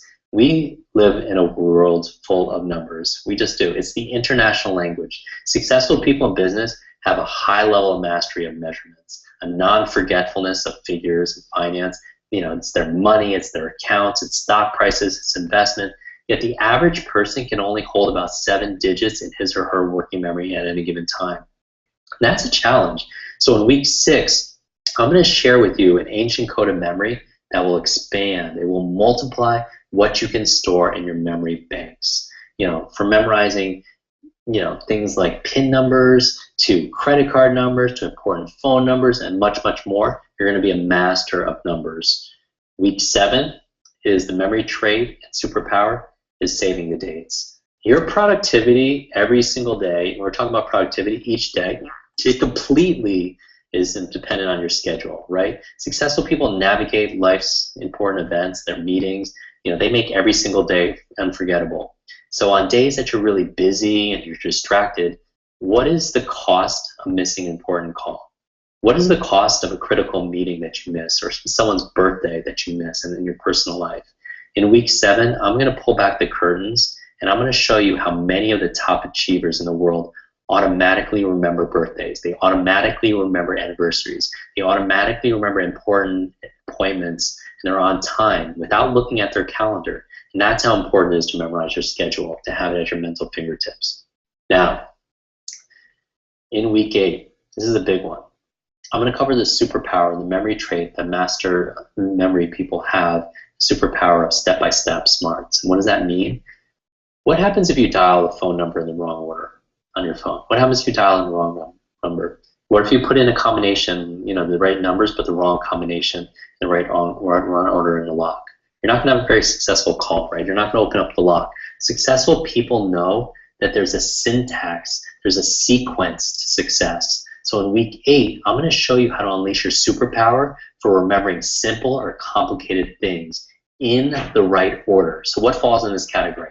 I'm going to show you how to easily memorize things like directions. So you're not going to have to write them down or look it on your phone. I'm going to show you how to easily memorize things like recipes. Those are things that are in order. How to memorize things like strategies, things that work. Anything that's A to Z, step by step, you're going to become a master of. All right. So a lot of people who are want to be more stronger left brain logical, this is going to help you immensely. Now, week 9. This is getting really fun here. Week 9, after you have the first 2 months with me, I'm going to show you how to master languages. Like, what would you learn? If you could learn a second, a third, or fourth language twice as fast and remember it, what would you choose? What would it be? Mandarin, Polish, Spanish, French, Italian? What would you learn? Successful people know that we live in a global world. The world is just shrinking more and more. And that having a few key phrases to speak in another language is a show of respect. It's a show that you care, right? So week 9, you're going to discover a number of proven shortcuts to memorize foreign language vocabulary and phrases also. So you're going to impress yourself. You're going to impress everyone around you. And so this is one of my favorite modules on how to learn languages 2 or 3 times faster. Now, week 10. This is a fun one, something I've never, ever taught before. Week 10 is the memory trait that a lot of amazing individuals, masters, have, is their superpower of body memory. What's body memory? What if you could remember moves, like physical movements, like a certain dance, certain exercise, a certain martial arts faster? Successful people, especially performers in sports and dance and other physical areas, gymnasts, they know how to memorize specific movements. They know how to memorize specific choreography. To learn these sequences effectively, you need to develop a set of strategies that train your memory to keep in step, literally keep in step. So in week 10, I'm going to share you the tips that I've learned from those people who really excel at physical intelligence. There's a muscle memory, right? You've heard of this, muscle memory, right? So how do you improve your muscle memory? How do you boost your memory for movement? How do people learn, remember, and perform with their body? Some movements that I'm going to teach you will actually boost your brain power on top of it. So you're going to learn how to reduce physical movements. I'm going to show you how to move your body in ways also that will boost your brain power. Now, week number 11. This is a big one for a lot of people. Remembering misplaced items. Successful people, they don't waste time looking for a lot of things. But do you feel absent-minded? Do you forget where you put your wallet, your purse, your keys, something larger, like forget where you parked your car? Right? So successful people, they don't waste time looking for things. They know where everything is. In week 11, I'm going to share with you the secrets for remembering where things are so you don't lose precious hours of your day or your week and having stress that comes from looking for things. So week 11, I'm going to share with you the secrets for remembering where things are so you don't lose things. That's it. That's week 11 is all about. So never ask yourself again, where did I put this? Never waste another second frantically searching for your glasses, your cell phone, the remote control. You'll know exactly where to find them. All right? And finally, in week 12, as we wrap up, week 12 is about the superpower for remembering your past. And this is the one that I saved for last for very specific reasons. Because how can you better remember that perfect day? You know, a perfect day with your family, or that special moment. And successful people know that a large part of who we are is a sum total of our memories. Lots of people will constantly repeat mistakes. They repeat mistakes all the time in their business, in their relationships, you know, who they're dating, maybe even health issues, solely because they forgot. They forgot the lessons of their path. You know, they do, you know, because their path has gotten to where they are right now, you know, their personal history and their personal past, and they forget. And so while it's powerful to remember facts, it's powerful to remember information, it's powerful, you know, to remember languages, in the final week, I'm going to show you how to recall and better remember how to stay in touch with the events in your life, the events of your past, the lessons, the insights, those special experiences that you hold most dear. You know exactly what I'm talking about, right? The late night conversation you had with a friend, the family night out, you know, with your spouse, you know, and your kids, you know, you went to that play on that warm summer evening. You know, as Bruce Lee says, what I said about earlier, the key to immortality is first living a life worth remembering. And that's what it's really about.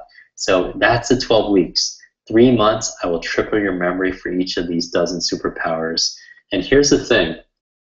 Each week, this is what happens. You get a video training just like this, along with the simple, fun exercises that we're going to do together with downloadable worksheets. You're going to get notes. And here's the other thing. And you know, later in the week, we're going to do a live group coaching call where I answer all your burning questions from that specific lesson. So 12 weeks, you know, on the beginning of the week, we'll do our lesson.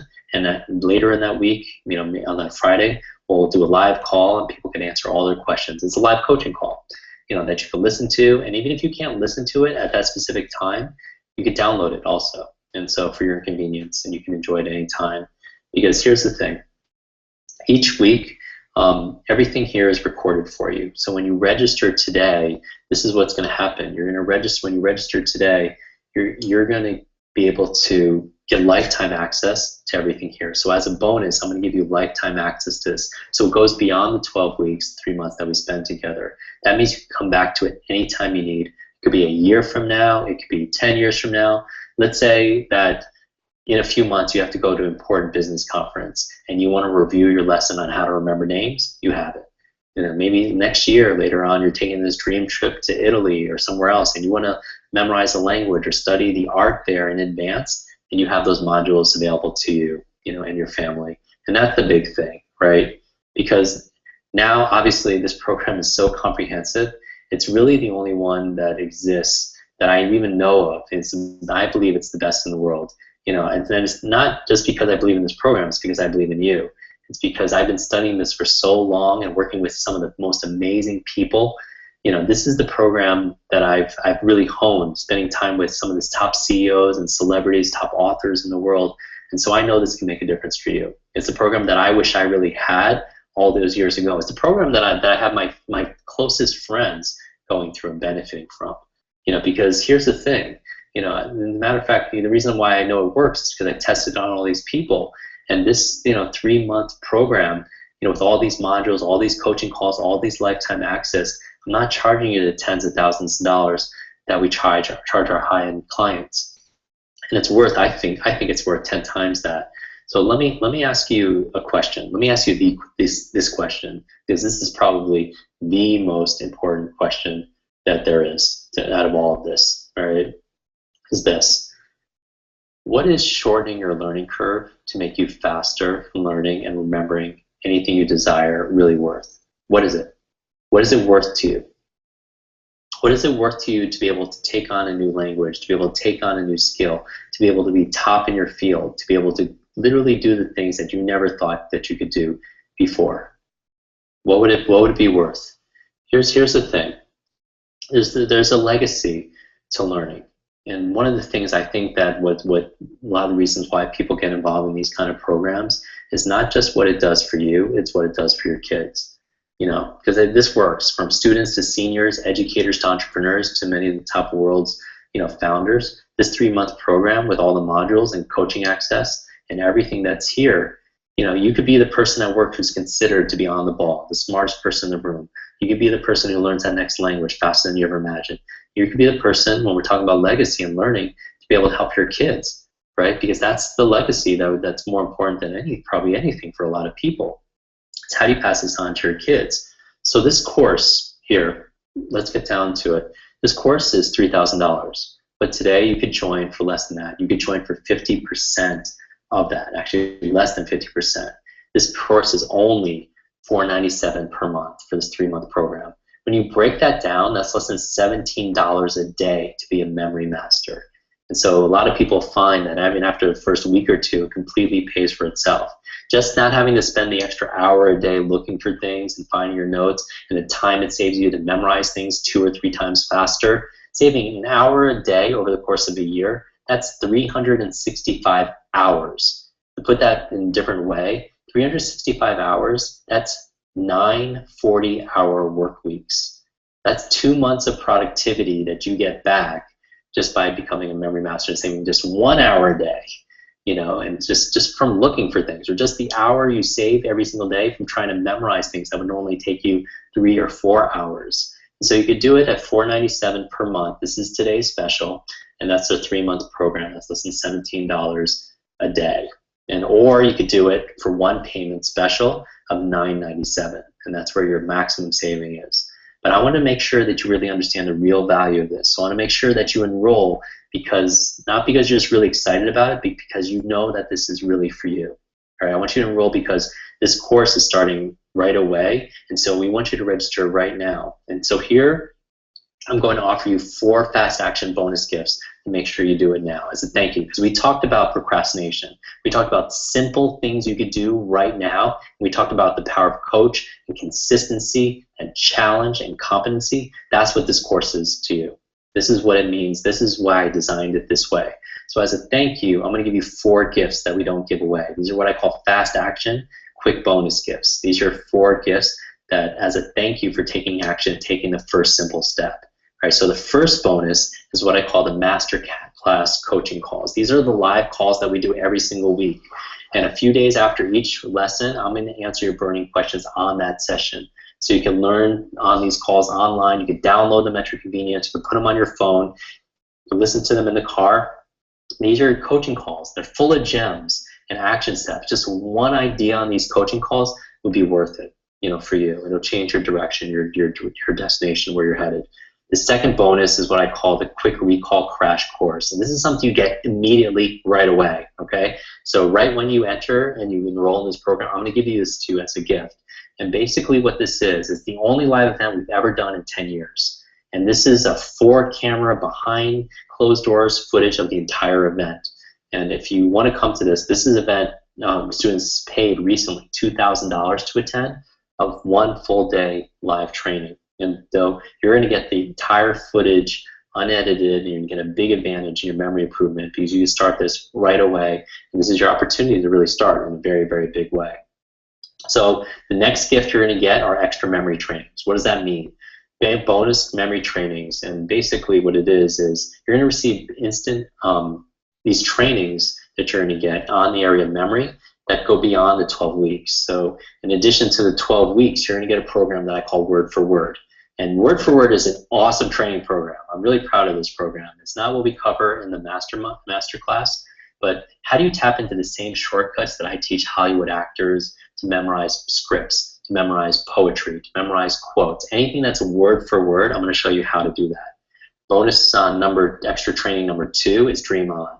There's a program I created called Dream On, and really what it is, it's how to recall your dreams starting tonight. Basically, if you normally have dreams and they fade away before the morning coffee, many of, I don't know if you know this, but many of today's inventions, music, art, all have their origins in the creator's dreams. But sadly, most people forget their dreams upon waking. I'm going to show you how to save them. And so, there's that story about Elias Howe, who created the sewing machine. He couldn't get it to work until one night he had this dream about these natives who were chasing him with spears, and he looked closely at the spears and he noticed that the hole was right at the end, and not in the middle. And that's how he came up with the bottleneck he had in terms of the challenge he had about doing the sewing machine, because he knew exactly where to put the hole for the thread. And so that's really cool. So that's Dream On. And finally, the third training bonus that I'm going to give you is what I call memory for your kids. This is quick kids, all right? In school, they're the famous 3 R's, reading, writing, arithmetic, but what about recall? There's no learning without memory. So in this special bonus, you're going to learn fast and fun techniques that you could teach your children. Now, it's going to give them a huge advantage, and they're going to get a huge head start on their superhero memory. And that's what it's all about. Now, these gifts are sold, and they're worth thousands and thousands of dollars, but you're going to receive them as my gift when you join the Masterclass today. All right. Even if you go on our website and you look at what's there, those are the programs that we sell, and those are what we sell them at the price, and so you get them all and with the Masterclass. And so there's a final gift for us, and that's what I call, this is the gift I'm really, really excited about.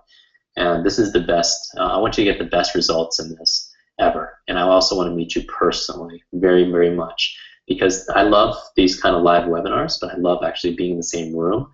So here's what I'm going to do. I'm hosting a private 2-day live event later this year in Southern California, just for all our new online students of our Masterclass. This is a one-of-a-kind deep immersion event where day one, we're going to blow your mind, because we're going to review the entire course. We're going to troubleshoot any areas that you need, and we're going to go deep. We're going to get advanced, right? And it's going to be, without question, the greatest living memory training ever in the world. So on day 2, though, it's all about challenge and celebration. And so I'm going to give you we're going to play some really fun memory games. I'm going to test you fully on what you learn in these areas. So I'm going to give you numbers to learn, poetry to learn, and languages to learn, and we're going to pick people on stage, and we're going to remember their names. But this is where it becomes real. It becomes in your body.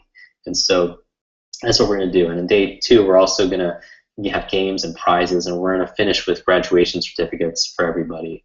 And if you can't make it live, we're going to make these recordings available to you, and your certificates available to you. The last event we did, I mentioned, was over $2,000, and you could attend this as my gift, tuition free, completely tuition free. And so, guys, that's what we have. That's over $4,000 worth of memory training that you're going to be able to have as my gift. And here's the thing: everything is money back guaranteed, obviously. And so, I believe in you, and I believe in this program. If you go through the first 30 days and it's not worth every single penny, if you don't get the value in the first 3 weeks, just let me know. If you're not blown away by what you've learned and what you're able to do, and you'll think this is the best learning training in the world for you. Now, I don't want you just to be satisfied. I want to give you 100% money back guarantee. So you have the full 30 days to evaluate the first 5 weeks of the program, and just tell us if you want your money back. No questions asked.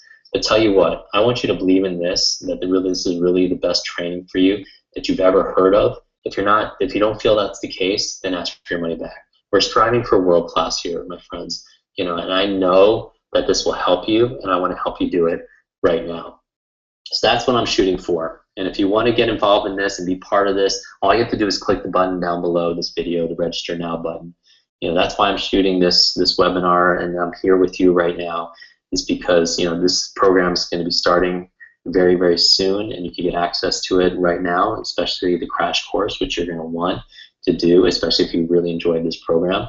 We're only taking registrants right now, and frankly, my team and I, we offer a lot of support, because that's what I really want to blow your mind on. And so to maximize attention, we have to limit attendance to it. So if you get to the point where I don't want you to miss this opportunity for us to work together, you, your kids, your coworkers, everyone's depends on your ability to learn and remember things today. And in the world that we live in today, that it takes you to be able to develop competency faster than you ever developed it before, and you don't want to be left behind. And so I want to be your memory coach, and I would be honored to be able to be that. I can help you learn things more quickly than you imagine possible. So people ask you when your day went, you're going to look them straight in the eye and say, this was unforgettable. And so you really deserve it. I believe in you, and I believe in this program. And just click on the button below, sign up. Our class is just about to begin, and I'll see you in the course. Click the button right now. And here's really what it's all about. This is I love this. I love the people that we get to work with. All around the world. We have testimonials and wonderful individuals. This is Dr. Daniel Amen, probably the world's #1 brain doctor. He's done more brain scans than anyone else in the country. Over 80,000 brain scans. No one knows the brain like Dr. Amen does. He's written over 30 books on the brain, including Change Your Brain, Change Your Life. So many New York Times best-selling books. And so he really believes in our programs. And so you can see his words here, about that, as well as, another individual, Peter Diamandis, CEO of X Prize. He's the chairman of Singularity University also as well. And he's out there literally coming out with solutions to save the planet with X Prize and teaching exponential technology at Singularity University. And he's another one, who we really appreciate also as well. So thank you, Peter, who I think is watching this. And so click the button down below. I would love to join you and be able to do this with you. And remember, now is the time. And so what I'm going to do is talk a little bit more. I want to answer a little bit questions that people have been emailing and also leaving here in the message down below.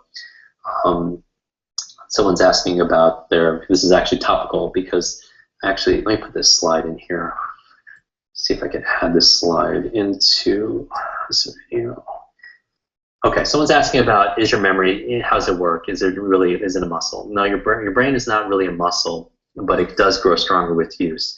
And so this is a friend, Tony Horton. Some of you know him from P90X, which is amazing. Those are us after a workout. But he says with challenge comes change. And so your brain is not a muscle, but it is like the most powerful organ, so it gets stronger with use. And so I encourage you to challenge it. And what happens is, the challenge is a lot of times, if like a muscle, if I put my arm in a sling and just kept it where it is for a month or 2 months or 6 months, it won't stay the same. It won't even get stronger. It won't stay the same. It'll grow weaker. It'll atrophy. And that's what a lot of people's brains are. If you see a decline, usually it's when people graduate school or they retire. So sometimes when people retire, they retire out of work, but they retire their brain. And when they retire their brain, their body is not very far behind. So I know that's a challenge for a lot of people. But the best things you could do are those 10 things to keep your brain active. I would say good diet is very important. We talked about killing ants, automatic negative thought.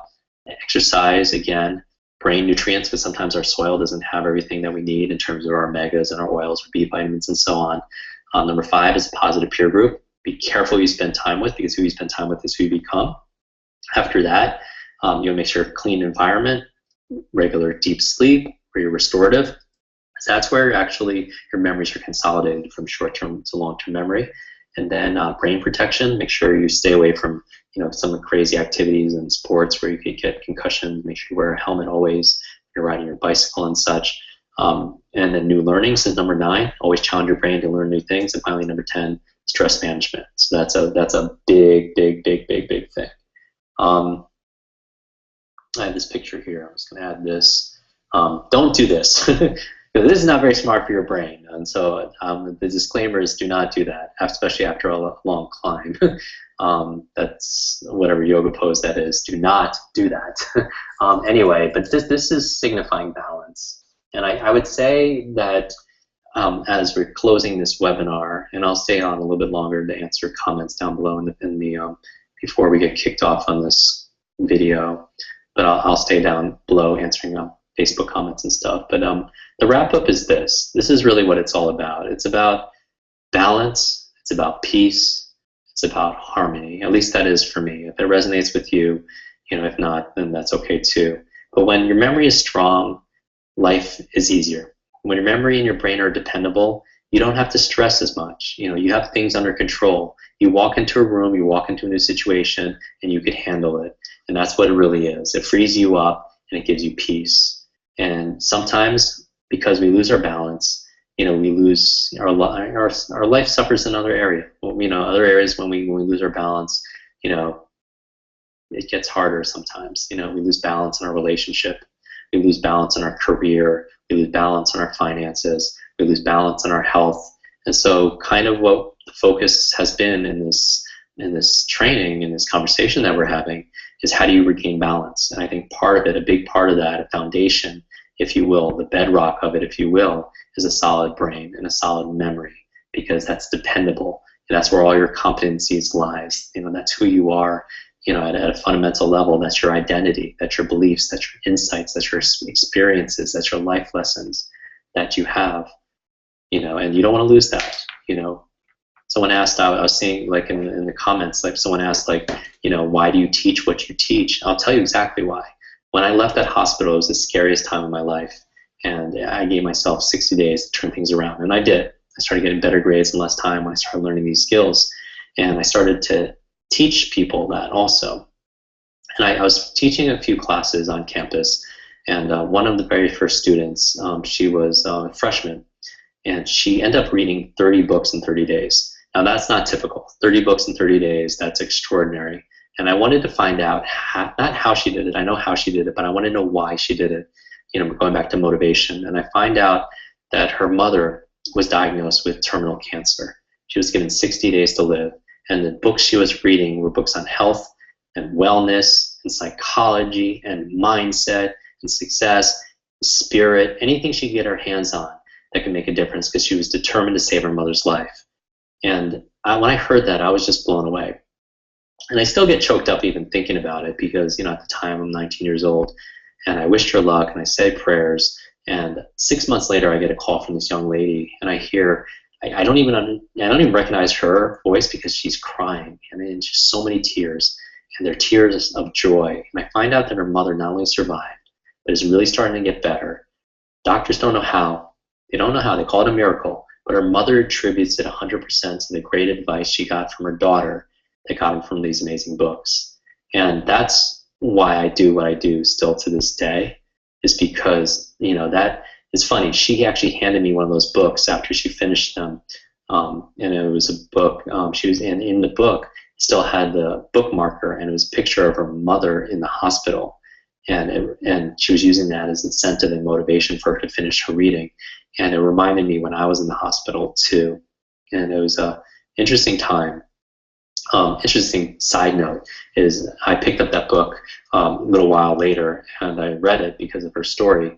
And I was on quantum physics related to health and wellness. And I never read quantum physics before. And I was like, wow, I really need to talk to the author. I'm not smart enough now to be able to do it, but I really want to have a conversation with him. Give me 2 years to get good at this stuff. And 2 years later, I'm speaking at an event in Boston. I turn the corner out of the assembly hall, and right in the hallway is the author, and it's Deepak Chopra. I don't know if you've heard of Deepak, but he's written a lot of books on quantum physics and health and stuff. And we had a great laugh on it. This was like 17, 18 years ago or so, and we've been friends ever since.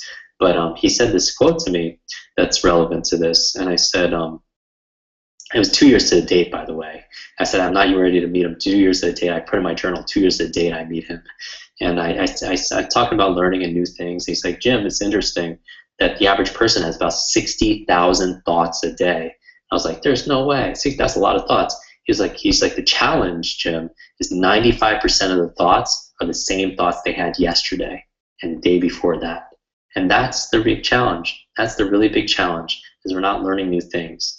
There's on the cover of Time magazine, and I'm talking just kind of to share with you. If you're thinking about joining, you just hit the register button and stuff.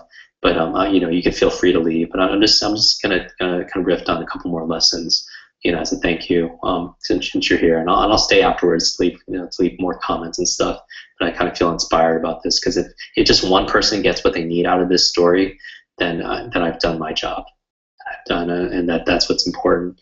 So when we're talking about these lessons, how learning new lessons and Deepak's thing is, part of it is becoming a child again. And we talked about that lesson also. We talked about Stan Lee and his love for storytelling and his love for his family and his Richard Branson, how he always takes risk, and he's kind of a childlike heart, and he's always doing fun things like that, and they learn incredibly rapidly. I'll tell you about a story for me. Recently, it was last year, I had a big, I took a little time off for 3 weeks, and I really needed to get balance. And this is where this photograph was actually taken. when I was hiking and stuff. And I took a few weeks to meditate, to do a juice cleanse, and to just be by myself. And when I got back, my very first corporate speaking was for Fox Studios, 20th Century Fox, and it was for the chairman of Fox and his senior staff. And when I was walking in there, I was very balanced, and that's the important thing about being in harmony and balance and being at peace, because your brain loves that. And so I'm walking through the hallways, and I'm being stimulated by all these movie posters because I'm seeing things, and I'm using FAST. Remember FAST? F-A-S-T? You know, the F stands for forget, so I'm forgetting about anything else than what I'm doing there. I'm being active. I'm asking questions like, how am I going to serve these people at the highest level in unique ways they've never heard before? You know, I'm in state because I'm managing my state, because I'm asking all these questions, and I'm moving my body, doing these brain exercises that I use with my body to stimulate my brain. You know, various tapping and qigong and educational kinesiology and stuff that I teach in our masterclass. I'm doing all that, so my state is impeccable. And then finally teach, you know, the T for fast. And I'm teaching. I'm getting ready to give my best talk ever. And I come in there and I give my very best talk ever for the senior staff for Fox, you know, the CEO and everybody else that's there. And afterwards, the chairman comes to me and says, Jim, thank you so much. This was amazing. Helped our team out so much. And I was like, you're very welcome. Thank you for the great films that you make, you know, because I'm looking at the movie posters, Titanic, you know, Star Wars, Aliens, Avatar, some of my very favorite movies ever, and I'm thanking him because I'm in that childlike state, and he sees me kind of glowing and stuff like that, and he takes me on a little tour as we're talking around Fox Studios, you know, where they shoot, you know, Modern Family and all the other amazing Simpsons and everything. I got to see where they shot Marilyn Monroe's very famous scene, and where Shirley Temple lived and everything. And I saw this movie poster of Hugh Jackman for the new Wolverine movie that was coming out in a few weeks. And I was like, oh man, I cannot wait to see that. You know, he's like, oh Jim, I didn't know you love that stuff. You know, and he picks up the phone, and 5 minutes later, I'm in a private movie theater by myself with glasses and 3D glasses and popcorn, and I'm loving it. I'm like, this is the best movie ever. And he comes to me afterwards and says, how was it? And I was like, yeah, this is an incredible movie. It's better than the first. You know, how can it go wrong with, you know, Wolverine and super ninjas and everything? And he was like, you know, and he was like, wow. And I was like, and I don't know what it was, but I was like a 7-year-old, you know, and I was like telling him, because I was of the movie, I was still in child mode, remember, because, you know, I was telling him, I never shared really publicly before. I was telling him about how I couldn't read when I was growing up, and I taught myself to read through comic books. And my favorite comic book was X-Men, and that's what Wolverine was. And I said the X-Men was my favorite because, not because they were the strongest, but because they didn't really fit in, and because they were mutants. And so they created this school in Westchester, New York, and where they would all, you know, train and develop their superpowers and fight bad guys and save the planet. And when I read that in a comic book, I actually grew up in Westchester, New York. It's a suburb of New York City. And I was so unhappy with school because I couldn't learn. I felt like I was different, and I couldn't connect with people, and I didn't have a lot of friends. So on the weekends, I would ride my bike around when I was 7 or 8 years old, and ride my bike around the neighborhood trying to find Charles Xavier's, Professor X, Wolverine's school for the gifted, because that's where I thought it was. I was going to run away from home, I was going to live there, and I was going to finally find what my superpower was, because I felt like I didn't have any superpowers, because I really wanted to help people and do some stuff, but I just didn't know what it was. Anyway, I'm saying this in total stream of consciousness, and I don't even remember how much time was going by, but the chairman of Fox Studios looks at me and says, Jim, I didn't know you like superheroes. How would you like to go to Comic-Con? And I was like, wow. I was thinking, you know, Comic-Con is the largest convention in the country. Everyone gets dressed up. It's in San Diego, and we're in LA. And all of a sudden, I go from 7 years old to 77 years old. And I'm thinking, oh, my adult brain kicks in. Oh, how am I going to get through all the traffic? I have all these other meetings. Oh, I don't have any clothes to wear. I'm going to wait on all these lines. And how am I going to find a hotel and all that stuff? Real adult thing. And the chairman's looking at me and just thinking, Jim, do you want to go or not? I'm going tomorrow. And he's like, and I was like, oh, the chairman of Fox Studios Film. So he says, right, you're going. I want to go with you. So he picks me up at the hotel the next morning, 8 o'clock in the morning. And we're driving, and we get to the airport. We get onto the Fox plane, and I get on the plane, and I swear to you, I get on the plane, and waiting for us is the cast of X-Men. the cast of X-Men for the new X-Men movie that just recently came out, X-Men Days of Future Past, which if you haven't seen it, you got to see it because it's the best one in the series. And it has the most amazing cast because it's all the stars from all the other films. So you have Hugh Jackman, Jennifer Lawrence, Halle Berry, Anna Paquin, Patrick Stewart from Star Trek, Ellen Page, and, it's just incredible. Michael Fassbender, it's everybody. And I'm just like blown away. And I'm just like, whoa. And I'm just there with the chairman of Fox. And I'm thinking, they're just, wow. And we spend the entire day at Comic-Con, and I get to bond with them and spend time with them and pick their brain, and then they pick my brain and everything like that, as we're rushing around and seeing them interviews, new photo shoots and everything. And on the way back to LA, I get off the plane, and I just look at the chairman, and I give him a hug, and I said, this was the best day ever. I was like, you don't know this, but it's my birthday weekend, and this was the best gift I ever could have gotten, and thank you. And he looks at me and says, Jim, that's not everything. I have something else for you. And I was like, no, please, what can I do for you? And he's like, Jim, well, you've over-delivered. I believe in karma, and this is such an amazing gift that you gave, sharing your superpowers with us. How would you like to go on set? I was like, what do you mean? What set? They were, we have another month of filming X-Men Days of Future Past. Would you like to go on set and be there? And I was like, whoa. And I was like, well, what can I do for you? That's amazing. He's like, oh, just work with some of the actors. I know what you do with actors, speed reading scripts, memorizing lines, let them pick your brain. And I was like, oh yeah, I can definitely do that. So next morning we're on the plane going from LA to Montreal, and I'm on the plane, you're sharing these tips and just connecting with them, and I'm just amazed because when we get off the plane, I get to spend the entire week, Monday, Tuesday, Wednesday, Thursday, Friday, Saturday, 12 hours a day on set, eating with them and working out with them and watching my superheroes come to life. My childhood dream superheroes come to life in front of my very eyes. And here's the thing. When I leave there, I go home, and what's waiting for me is this package, and it's the size of a television. And I'm thinking, what is this?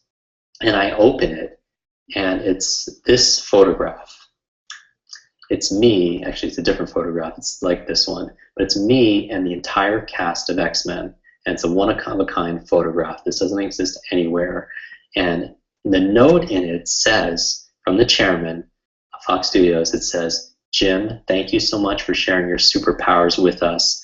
I know you've been looking for your school. Here's your class photo. And I can't even talk about this without getting kind of choked up. Maybe it's not very very adult-like or very, but I'm just thinking, like, I was just blown away. Number one, by this character, what a big heart, and this world-class chairman. That's what a leader I think does, and steps up and just serves. And I was just blown away by that because it's completely not necessary. But even as I'm looking at this photograph with you, I'm looking at Hugh Jackman and Jennifer Lawrence behind me. That's the chairman right there, to my left, with holding the other shoulder. Peter Dinklage, the star of Game of Thrones, and Michael Fassbender, some of my favorite people ever. Some of the most amazing artists. I learned so much there. But here's the thing, and here's two things that I leave you with. It's number one, this came from me being vulnerable. And I don't mean vulnerable like not strong. I mean vulnerable actually is strong. And me be able to express myself and step into that child version of myself, where I could just talk and not be fear of failure. And I came out and I just happened to just be like this little kid, 5, 7-year-old, saying, yeah, I love X-Men, I love comic books, and I love superheroes, and because that's what led to that. And so number one is, no matter what, even if you don't join me for this masterclass, I thank you for watching this to the end. We went way further, more than 2 hours, so I appreciate you. You didn't have to listen to this, but I hope it served you. So number one, step into your child. And number two, the theme of X-Men Days of Future Past, if you haven't seen it, there's a lesson there, I think. It's this. It's takes place in the future, where Professor X, Charles Xavier, sends Wolverine back into the past to tell the younger version of Professor X himself a lesson to save the future, because the future is very dismal, and it's very bleak, and it's very, without going into detail, it's very not good. And so Professor X, the older one, in the future, sends Wolverine in the past to tell him and give himself a message, and basically so we could change the course of history. And so what I leave you with is this: what message would you need to give to your younger self years ago, whether it's 10, 20, 30, 40, 50 years ago, that your younger self, that child inside of you, needs to hear right now? And so without getting too much into this, but this is a question you would ask, like right now, we live in this age right now, and, in the time that we live, if you were to go back in time, what advice would you give to the younger self that they would really need to hear?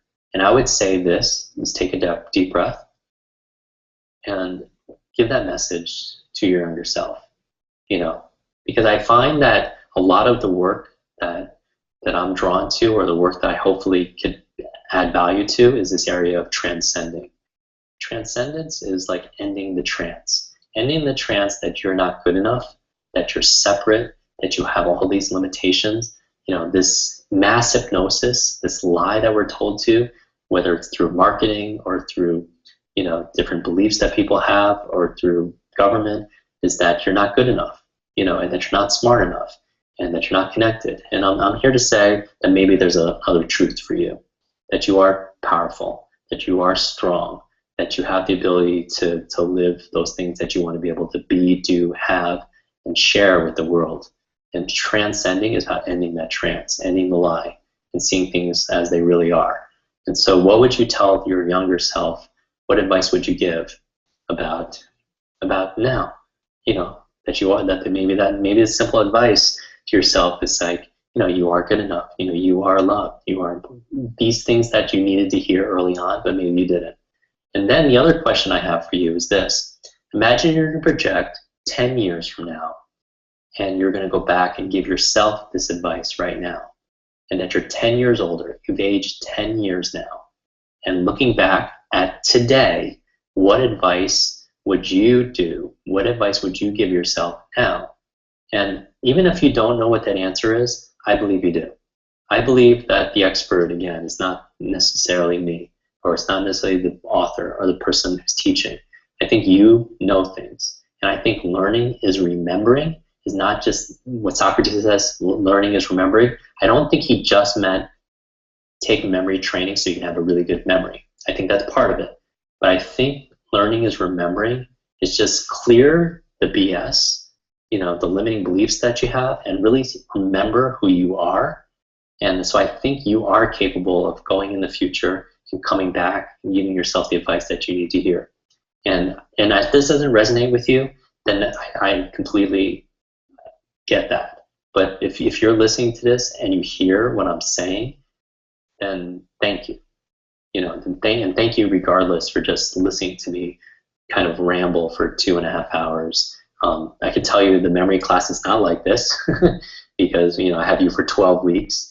So we go through each module, and you get worksheets, and you get action steps and downloadable Q&A calls and all of that.